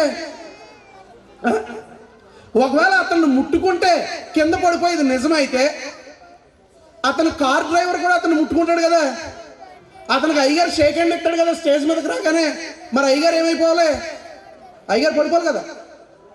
అయ్యగారు మీతో ఫోటో దిగుతామని ఇలా పక్కకు వచ్చి ఫోటో దిగుతావు కదా, మరి ముట్టుకోగానే నువ్వేమైపోవాలి? మోర్చొచ్చి కొట్టేసుకోవాలి కదా. మరి కొట్టుకోవట్లేదే. మోలి, ఇదంతా మోలి. దేవుని పేరటి ఇదంతా దగ. ఈరోజు ఆశ్చర్యకార్యం ఎక్కడో జరుగుతుందంటే ఎక్కడికో పరిగెత్తే విశ్వాసులు చాలా మంది. వాడెవడో అరటిపండు ఇస్తాడు, అక్కడికి వెళ్ళిపోతాను. వాడెవడో యాపిల్ ఇస్తాడు, ఇక్కడికి వెళ్ళిపోతాను. అక్కడెక్కడో స్క్రీన్లో అయ్యగారు కనబడతాడు, స్క్రీన్ ముట్టుకుంటే ఏమైపోద్ది? స్క్రీన్ ముట్టుకుంటే స్వస్థత అయిపోద్దా? ఇంకోటి అంటున్నాడు, నా షర్ట్ ముట్టుకో, నీకేమైపోద్ది? నీ షర్ట్ ముట్టుకుంటే నుంచి జైలు ఉంది అక్కడ దగ్గర. జైలు ఉందా? జైలు వేసి ఉండాలి. ఒకవేళ వాడి షర్ట్ ముట్టుకుంటే స్వస్థత అయితే, అతను బట్టలు ఉతికే చాకలోడు ఏమైపోవాలి? కరెంటు షాక్ వచ్చి చచ్చిపోవాలి కింద పడి. మోసం, మోలి, దేవుని పేరట దగ. స్వస్థతలు లేవని నేను చెప్పట్లే, అద్భుత కార్యాలు లేవని నేను చెప్పట్లే. నిజంగా స్వస్థపరిచే దైవ సేవకులు అనేకులు ఉన్నారు. వారి దగ్గరికి నువ్వు పో. మోలీలు చేసే వాడి దగ్గరికి పరిగెడతాను. అదిగో అక్కడ ఎవడో వచ్చాడు, స్క్రీన్ ముట్టుకుంటే ఏమైపోద్ది? అంటే స్క్రీన్ ముట్టుకున్న వాళ్ళందరికీ స్వస్థత అయిపోద్దా?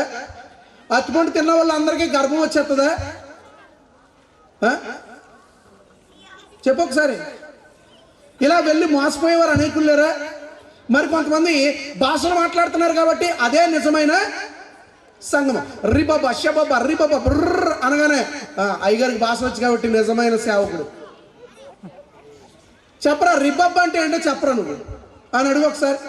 అర్థం లేని భాషలు మాట్లాడితే దానివల్ల ఏంటి ప్రయోజనం? భాషలు లేవని నేను చెప్పట్లే, బైబిల్లో స్పష్టంగా రాయబడి ఉంది, ఎవడైనా భాషలు మాట్లాడితే ఇద్దరు లేకుండా ముగ్గురు మించి ఉండకూడదు. ఓకే, నువ్వు ఎక్కడ మాట్లాడుతున్నావు?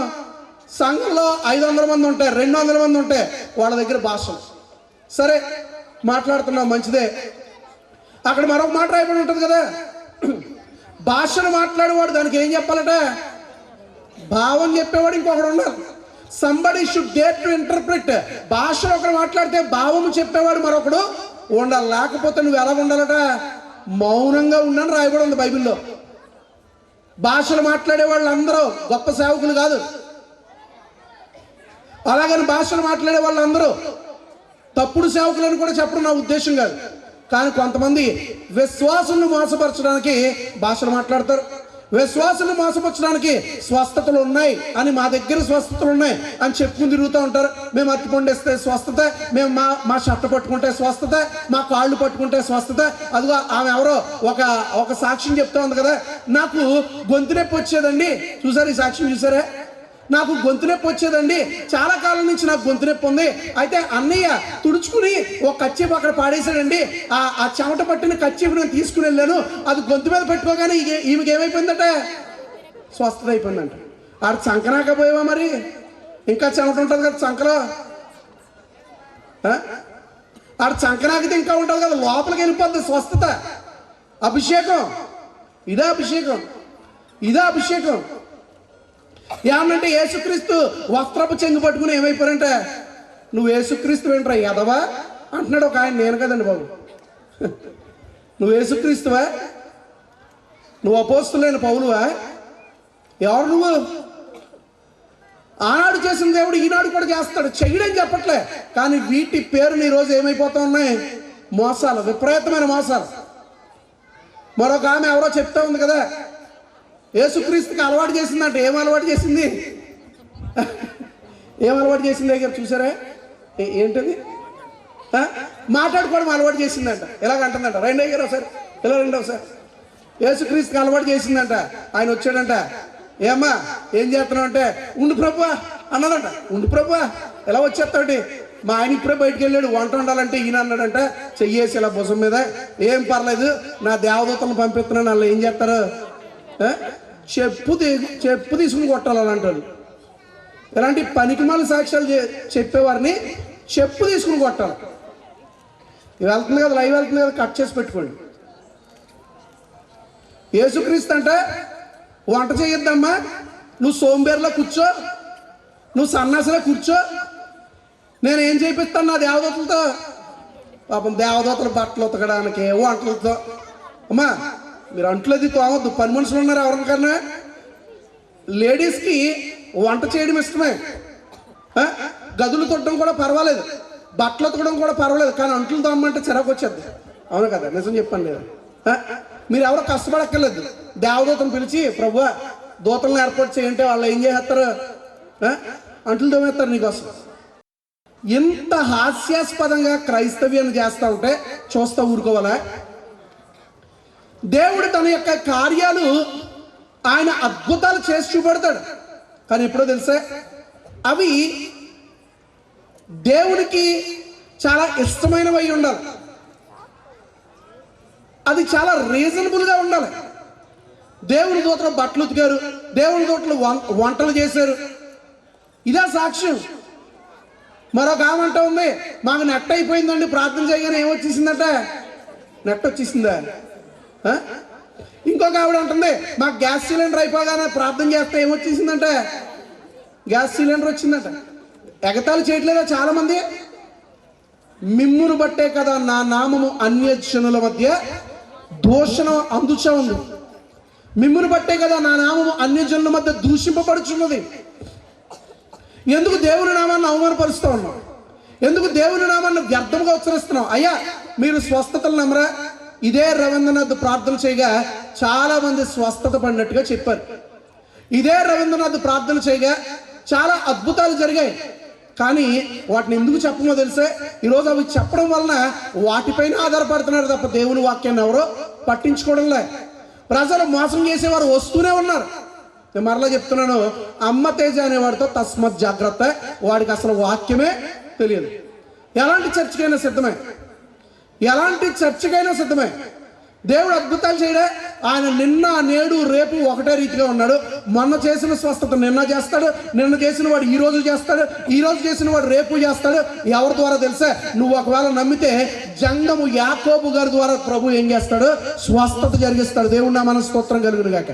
నువ్వు ఈ సంఘం వదిలేసి ఎక్కడికో పారిపోక్కర్లే. ఇదిగో ఈ సేవకుడితో ఆయన ఏం జరిగిస్తాడు? స్వస్థత జరిగిస్తాడు. ఆ పక్కన ఉన్న సేవకుడితో ఆయన ఏం జరిగిస్తాడు? స్వస్థత జరిగిస్తాడు. అంతేగాని ఎక్కడికో పారిపోయి అక్కడెక్కడో బెల్లంపల్లిలో జరుగుతుందండి, ఇక్కడెక్కడో జంగారెడ్డి కొత్తగూడెంలో జరుగుతుందండి, మరో చోట ఎక్కడో జరుగుతుందండి, మేము అక్కడికి వెళ్ళిపోతామండి. వారందరూ కూడా వేషధారులే. ప్రభు వాక్యం సెలవిస్తుంది కదా, మిమ్మును బట్టే కదా నా నామము అన్యజనుల మధ్య దూషింపబడతా ఉంది. ఏ ఆశ్చర్యకార్యాల కోసం పరిగెడుతున్నావు?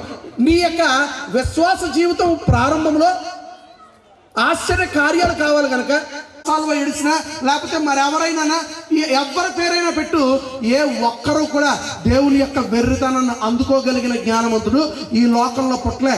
అందుకే ఆయన యొక్క జ్ఞానాన్ని అందుకోలేక చాలా మంది దేవుడేంటి నరవతారిగా దిగి రావటం ఏంటి అని అడుగుతూ ఉన్నారు. ప్రియులారా, ఈ లోకంలో మనుషుల యొక్క పాపాలకి రక్తము చిందించబడాలంటే అది పరిశుద్ధమైన రక్తమై ఉండాలి. అందుకే అంటున్నారు కదా, పరిశుద్ధమైన రక్తము చిందిస్తేనే ఆ రక్తమే పుణ్య దాన బలియాగము, పుణ్యముగా దానముగా బలియాగముగా ఏ రక్తమైతే చిందిస్తారో ఆయన నిజమైన దేవుడు. ప్రియులారా గమనించండి, ఆయన మనందరి కొరకు విస్తారమైన ఆలోచన చేత దేవుడే మానవుడిగా ఆయన ఈ లోకానికి దిగి వచ్చాడు. దైవ మానవుడిగా తన యొక్క ప్రాణాన్ని ఆయన అర్పించాడు.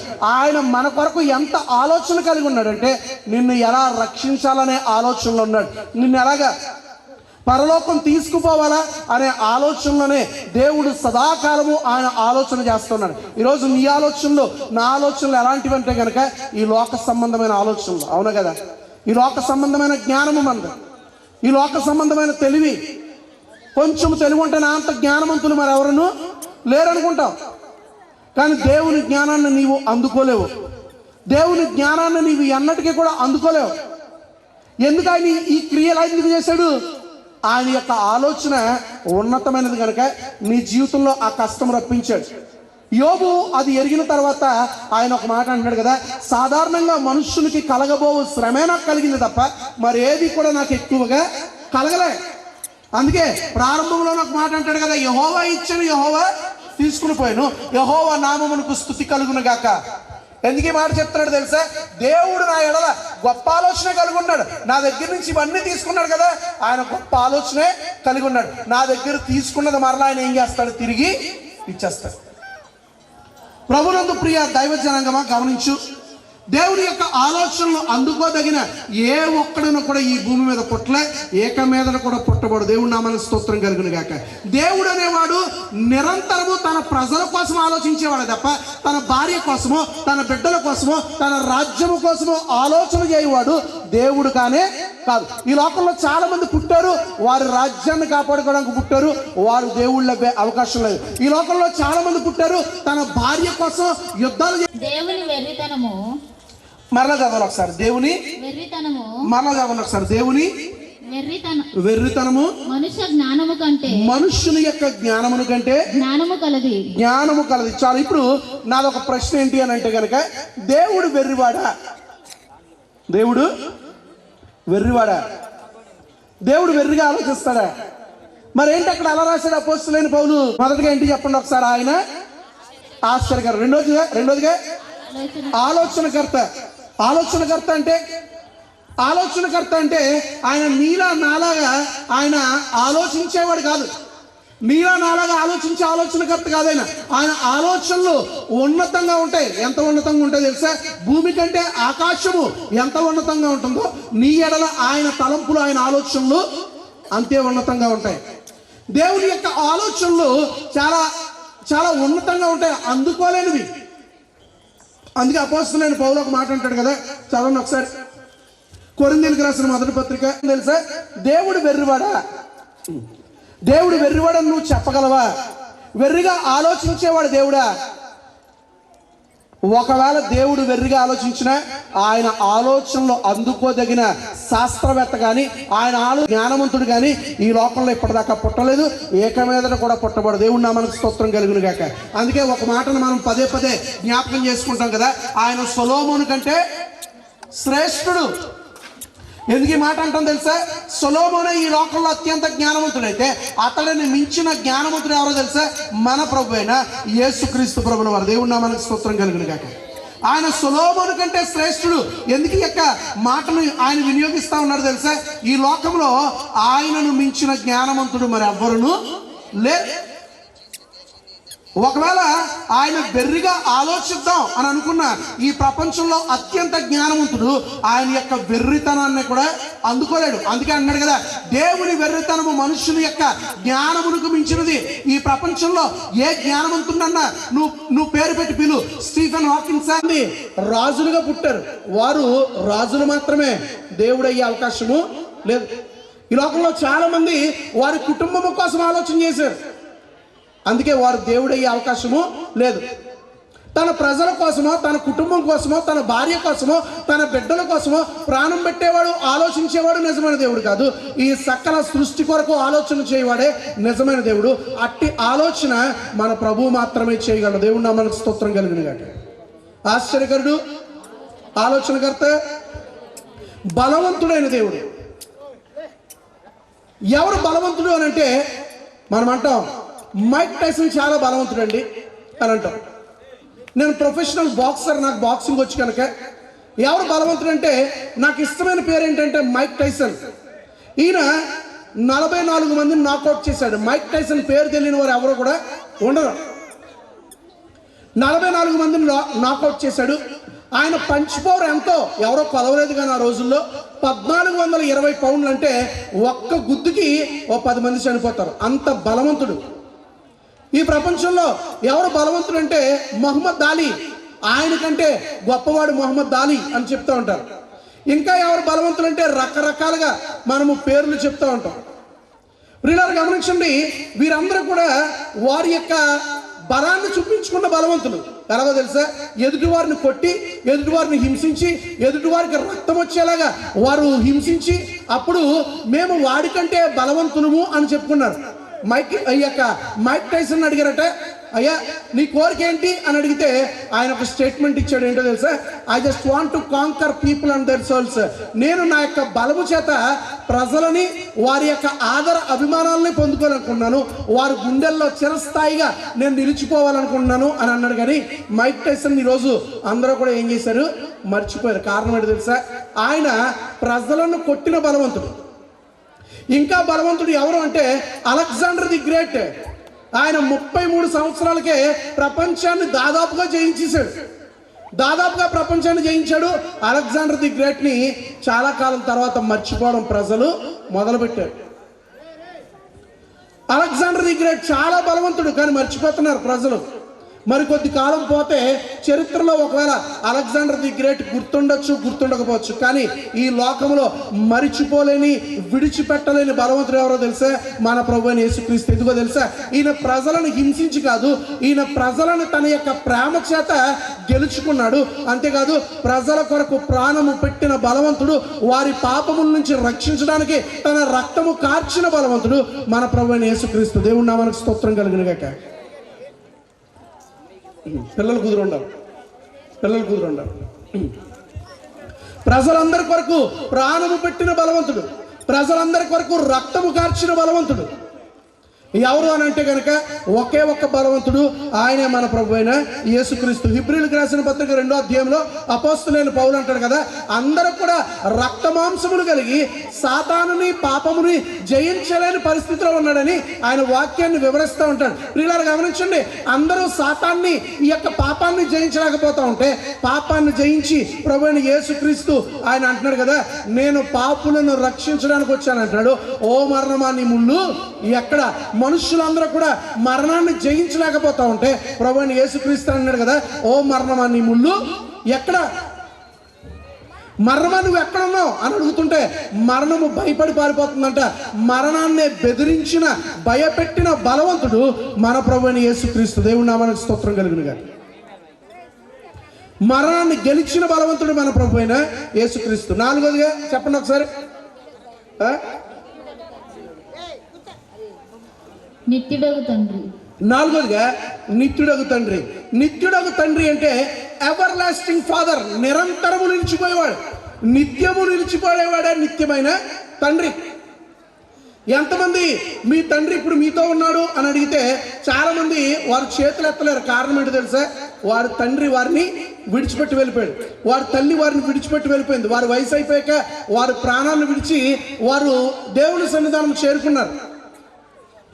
ఎంతమంది నీ పిల్లలతో నిరంతరము నువ్వు నిలిచిపోతావు అని అంటే మనందరం కూడా ఏదో రోజు మన పిల్లల్ని విడిచిపెట్టి వెళ్ళిపోవాలి. అవును కదా? అబ్రహాము, ఇస్సాకు, యాకోబుని వారు ఏమని పిలిచేవారో తెలుసా? తండ్రి అని పిలిచేవారు. అబ్రహాము తండ్రి, ఇస్సాకు తండ్రి, యాకోబు తండ్రి, దావీదు తండ్రి అని పిలిచేవారు. కారణం ఏంటో తెలుసా? వారిని అనుకునేవారు వీరు మాతో నిరంతరము నిలిచిపోతారనుకుంటే వారందరూ కూడా ఒక దినం వారిని ఏం చేశారు? విడిచిపెట్టేశారు. కానీ ప్రభు అంటున్నాడు కదా, శాశ్వతమైన ప్రేమతో నేను ఏం చేస్తున్నాను? నిన్ను ప్రేమించుచున్నాను గనుక విడవక నీ ఎడల కృప చూపించుచున్నాను. నీ పితరుల ఎడల కృప చూపించిన దేవుడు, నీ యొక్క తల్లిదండ్రుల ఎడల కృప చూపించిన దేవుడు, నీ పట్ల కృప చూపించిన దేవుడు రేపు నీ బిడ్డ పట్ల కూడా ఆయన ఏం చూపించబోతున్నాడు? నిరంతరము కృప, ప్రేమ చూపించబోతున్నాడు. ఆయన నిరంతరము నిలిచిపోయే తండ్రి. ఈ లోకంలో ఏది శాశ్వతం కాదు. శిష్యులు బంగారము, సాంబ్రాణి, బోలము తెచ్చారు. అవన్నీ కూడా ఒకరోజు అవన్నీ కూడా పాడైపోతాయి. బంగారం పాడైపోతుంది, సాంబ్రాణి, బోలము అవన్నీ కూడా పాడైపోతాయి. కానీ పాడైపోలేనిది ఏంటో తెలుసా? మన ప్రభు యొక్క రక్షణ ఎవ్వడో కూడా మన నుంచి దొంగిలించినాడు. దేవుడి నామానికి మహిమ కలుగును గాక. మన నుంచి ఎవరు దొంగిలించలేనిది, మన నుంచి ఎవరు తీసుకోలేనిది, మన నుంచి ఎవరు కూడా లాక్కోలేనిది ఏదైనా ఉంటే అది ప్రభు ఇచ్చిన బహుమానము. ఆ బహుమానమే రక్షణ అనే బహుమానము. చప్పట్లు కొట్టి దేవుడి నామాన్ని మహిమపరచుదామా? ప్రభు ఇచ్చిన రక్షణ, మన యేసుక్రీస్తు రక్తము చిందించి ఆయన మనకిచ్చిన రక్షణ మరి ఎవ్వడను కూడా మన నుంచి దొంగిలించినాడు. అందుకే ఆయన అంటున్నాడు కదా, నేను సదాకాలము మీతో ఉన్నాను అంటున్నాడు. సదాకాలం అంటే మనమన్నా చనిపోతామేమో కానీ మనలను విడిచిపెట్టే దేవుడు కానే కాదు. దేవుడు నిరంతరము నిత్యము మనతో నిలిచిపోయేవాడు. అందుకే ఆయన అంటున్నాడు కదా, సదాకాలము మీతో ఉన్నాను, యుగ యుగములు మీతో ఉన్నాను అని ఎందుకు అన్నాడు తెలుసా? ఆయన మనతో నిరంతరము నిలిచిపోయే దేవుడు కనుక మనలను, మన తల్లిదండ్రులు, మన పితరులు, మన యొక్క అన్నదమ్ములు, అక్క చెల్లెళ్ళు, స్నేహితులు ఎవరు విడిచిపెట్టినా ప్రభు మనల్ని విడిచిపెట్టడు. ఆయన ప్రేమ అగాపే ప్రేమ. దేవుడి నామానికి స్తోత్రం కలుగును గాక. ఈ లోక సంబంధమైనవి 3 ప్రేమలు ఉన్నాయి. ఏంటో తెలుసా? ఒకటి ఇరోస్, అది సెక్సువల్ డిజైర్ చేత వచ్చేటువంటి ప్రేమ, కామపూరితమైన ప్రేమ. రెండోది ఫిలియో అనగా బ్రదర్లీ లవ్, సహోదర ప్రేమ. మూడోదిగా అగాపే ప్రేమ. ఈ ప్రేమ కేవలము ప్రభు నుంచే వస్తుంది. ఆ ప్రేమ కేవలము యేసు క్రీస్తు ప్రభుల వారు మాత్రమే ఈ ప్రపంచానికి పరిచయం చేశాడు. ఎవరైనా ఒక వ్యక్తిని కొడుతూ ఉంటే, పిడుగుద్దులు గుద్దుతూ ఉంటే, ఉమ్మి వేస్తూ ఉంటే, ఇదిగో నిన్ను ఎవడు కొట్టాడో చెప్పుకో అని అంటూ ఉంటే అంత గొప్ప దేవుడైండు కూడా వారిని క్షమించడానికి గల కారణం ఏంటో తెలుసా? ఆయనలో క్షమించేటువంటి ప్రేమ ఉంది. ఆయన తన యొక్క బిడ్డలను రక్షించాలనే సంకల్పము ఆయనలో ఉంది కనుక ఆయన మనందరి కొరకు ఏం చేశాడు? పుట్టాడు. మనందరి కొరకు ఆయన ప్రాణం పెట్టాడు. దేవుడు నామన స్తోత్రం కలుగును గాక. చివరిగా చెప్పండి ఒకసారి. సమాధానకర్తకు అధిపతి. ఈ ప్రపంచంలో మనం ఎక్కడ చూసినా మనకి కనిపించినది ఏంటో చెప్పు ఒకసారి. సమాధానం లేదు, నెమ్మది లేదు, శాంతి లేదు. ఎక్కడ చూసినా సరే మనకు సమాధానం అనేది కనిపించట్లేదు. కొందరు అనుకుంటారు కదా, ఆ సినిమా చూస్తే, కామెడీ సినిమా చూస్తే ఏమొస్తుంది? సమాధానం వస్తుంది అనుకుంటారు కొంతమంది. అవునా కదా? ఎంతసేపు సినిమా? ఎంతసేపు? 2:30 గంటలే, 3 గంటలే. 2:30 గంటలు, 3 గంటలు అయిపోయిన తర్వాత బయటకు వచ్చాక ఆ సంతోషం నీకు ఉంటుందా? మరలా ఏం గుర్తొస్తుందో తెలుసా? అయ్యో బాబోయ్, 200 పెట్టి టికెట్ కొన్నాం, 500 పెట్టి టికెట్ కొన్నాం, 1000 రూపాయలు పెట్టి టికెట్ కొన్నాం.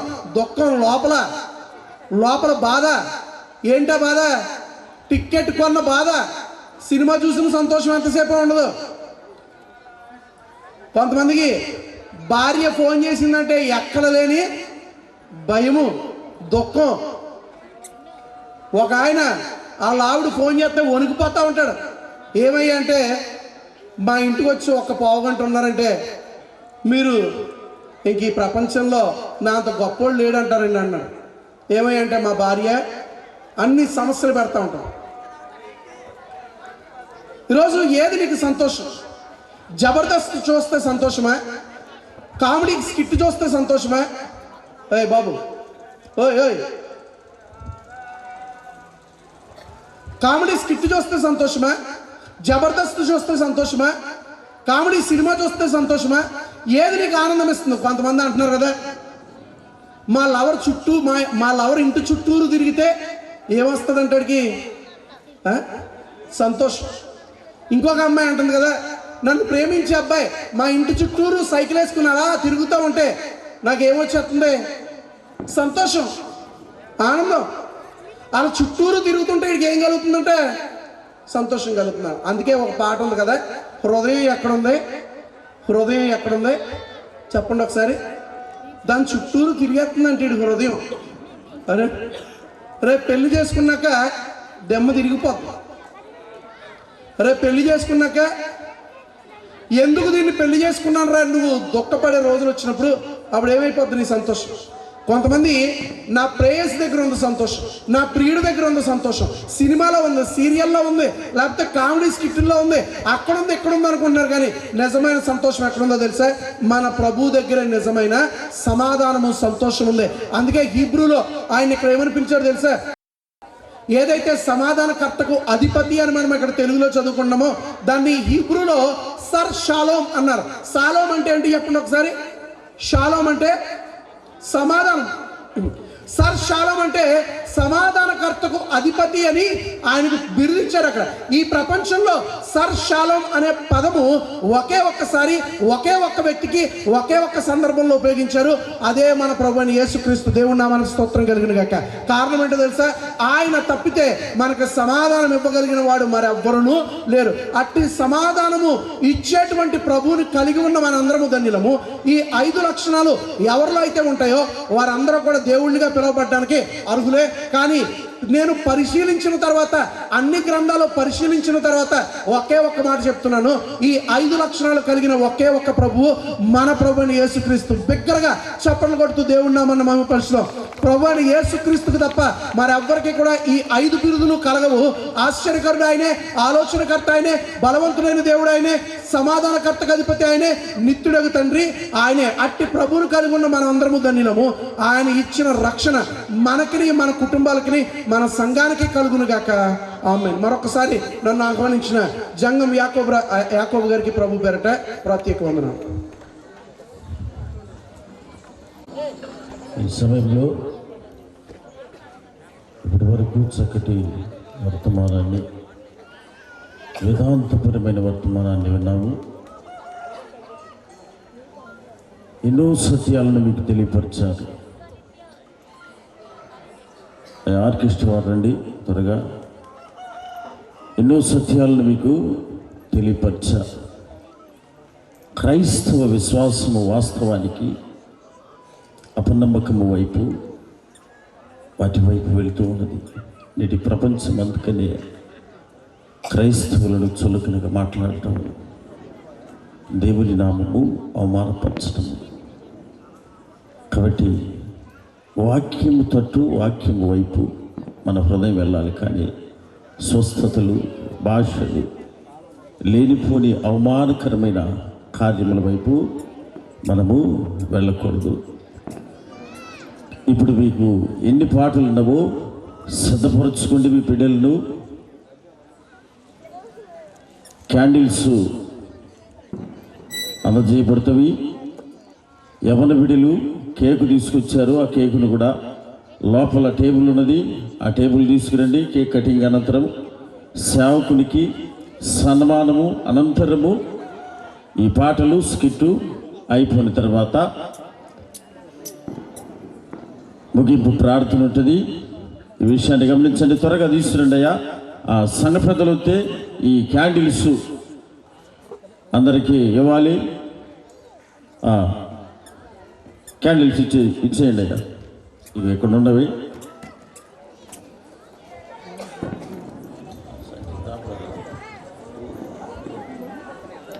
ప్రార్థన.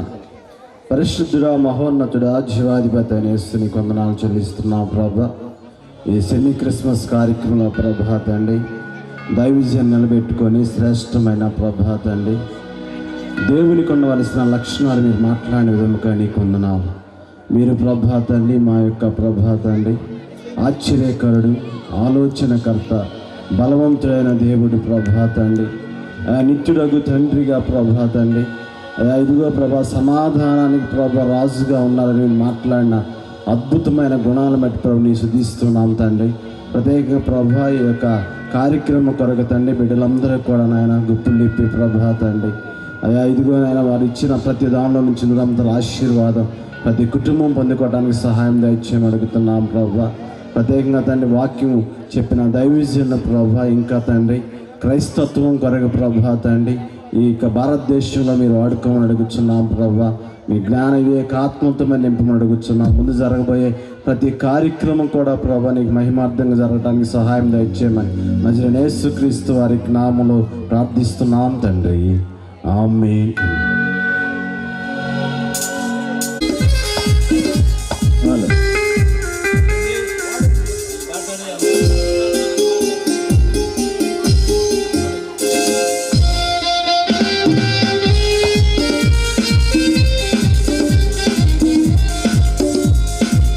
అయ్యా సంఘ పెద్దలు రైతు వేదిక మీదకి రండి. సంఘ పెద్దలు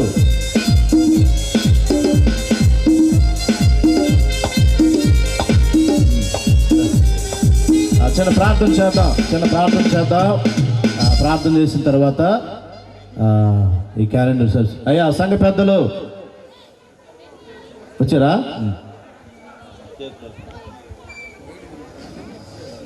కేక్ కొరకు ప్రార్థన చేద్దాం.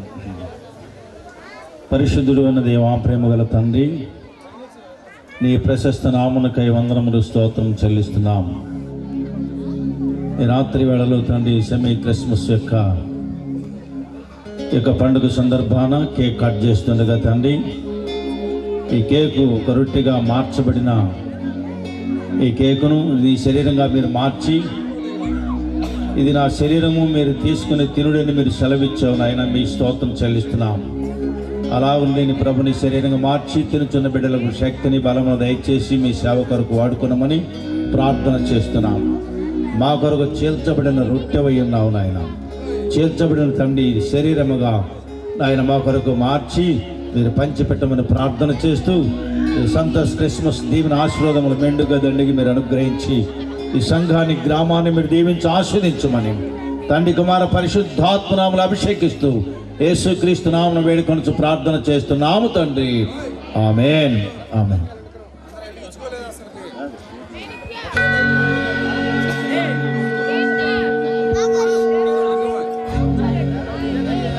జ్యోతిగా మమ్ము చేయుమో దేవా, ఈ లోకమున నీ ఖ్యాతి నిలుపగజేయుమో దేవా. జ్యోతిగా మమ్ము చేసి మాలో క్రీస్తు మార్గము బయలుపరచి నీతి ప్రేమల తోడ హృదయము నింపి మమ్ము వెలిగింపుమయ్యా. జ్యోతిగా మమ్ము చేయుమో దేవా, అందరూ పైలేదా లోకమునని ఖ్యాతి నిలుపగ చేయుమో దేవా. కుటుంబములోన నీ వెలుగో ప్రచురించున్నట్లుగా నాదు బ్రతుకును శుద్ధి చేయమయా. మా కుటుంబములోని వారలు మానకను నీ వెలుగు చూపగ మమ్ము నీ మార్గమునందు మునుపు పరిశుద్ధాత్మ నిడుమా. జ్యోతిగా మమ్ము చేయుమో దేవా, ఈ లోకమునది ఖ్యాతి నిలుపగ చేయుమో దేవా. సంగమున నీ కీర్తి కనుపడగా ఈ సెమీ క్రిస్మస్ వేడుకలు ఇంత ఘనముగా క్రమముగా మర్యాదగా జరిగించే ప్రభా. మేమైతే వట్టివారము మట్టివారము, మీరు గొప్ప దేవుడు ప్రభా.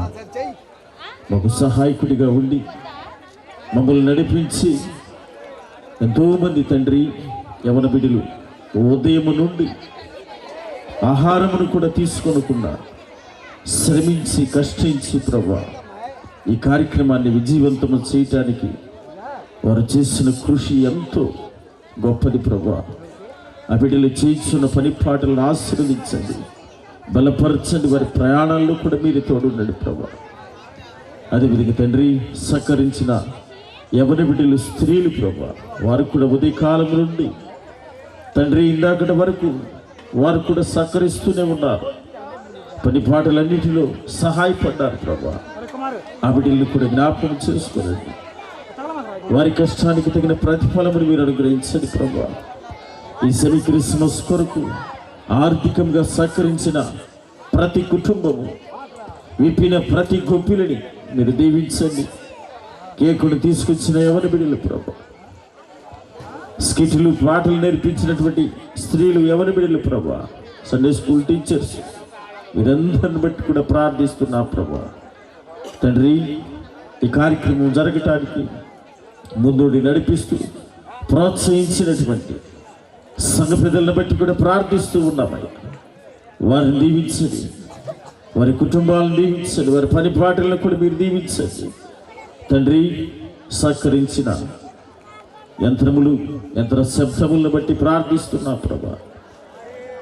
తండ్రి దాని కొరకు ఆర్థికంగా సహకరించిన యవన బిడ్డలు బట్టి కూడా ప్రార్థిస్తున్నా ప్రభా. ఆర్కెస్ట్రా వారిని బట్టి ప్రార్థిస్తున్నాం. వారి ప్రయాణాల్లో కూడా మీరు తోడు నడిపించాలి ప్రభా. అదేవిధంగా తండ్రి ఈ స్టేజీ బలులు తండ్రి వంట సామాగ్రిని తీసుకొచ్చినటువంటి ప్రభా, ఇచ్చినటువంటి బిడ్డను బట్టి కూడా ప్రార్థిస్తున్నాం. తన వ్యాపారం కూడా మీరు ఆశీర్వదించండి, అభివృద్ధి పరచండి ప్రభా. ఇలా ప్రతి విషయంలో సంఘ బిడ్డలు సహకరించారు, ఆర్థికంగా సహాయపడ్డారు, యవన బిడ్డలను ముందుండి నడిపించారు ప్రభా. వారందరినీ మీ దయగల హస్తములకు అప్పచెప్తూ ఉన్నాం ప్రభా. చక్కటి వాతావరణం ఇచ్చి చక్కటి ప్రభా ఈ కార్యక్రమం జరగటానికి మీరే సహాయకులుగా ఉండి నడిపించారు. మరలా వేకువని ఉదయకాలమున ఈ సమయం తండ్రి ఉదయకాల ఆరాధనలో మేమందరము కలిసి మరలా మిమ్మల్ని స్తుతించడానికి, గణపరచడానికి తగినటువంటి ఆయుష్ను కూడా మీరు అనుగ్రహించి మాకు తోడుండి మమ్మల్ని నడిపించండి. మా ప్రభుని యేసుక్రీస్తు నామమున అడిగి వేడుకొనుచు ప్రార్థిస్తూ ఉన్నాము తండ్రి. ఆమేన్. పరలోకమందున్న మా తండ్రి, నీ నామం పరిశుద్ధపరచబడనగా, నీ రాజ్యం వచ్చునుగాక, నీ చిత్తము పరలోకమందు నెరవేరినట్లు భూమి మీద నెరవేరునుగాక. మాడు దినహారమును మాకు దయచేసి, మాడెలా అపరాధము చేసిన వారిని మేము క్షమించిన ప్రకారం మా అపరాధము క్షమించము. మమ్మల్ని శోధనలకే కాదుష్టుని తప్పించుము. రాజ్యం, శక్తి, మహిమ నిరంతరము నీవైనావు తండ్రి. ఆమేన్. మన తండ్రి దేవుని ప్రేమ, ప్రభువైన యేసుక్రీస్తు కృప, పరిశుద్ధాత్మ నిండు సహవాసం చేరువచ్చిన మనకును మన సంఘమునకు సకల పరిశుద్ధులకును ఆయన ఆత్మతోడేండి నడిపించునుగాక. ఆమేన్. ఆశీర్వాదముల్ మా మీద వర్షింప చేయుమీషా, ఆశతో నమ్మి ఉన్నాము మీ సత్య వాగ్దాతము. నీ మాహి కృమారిల్సుము దేవా, క్రమర ప్రేమ వర్షము కృమారిల్సుము దేవా. ఆమేన్. అందరికి వందనాలు. సమాధానంతో సెలవు తీసుకుందాం. అమ్మాయి ఎవరైనా భోజనం చేయవలసిన వారు ఉంటే తప్పకుండా భోజనం చేయండి. మీ కొరకు అందరి కొరకు భోజనం సిద్ధపరిచారు కాబట్టి ప్రతి ఒక్కరు తప్పనిసరిగా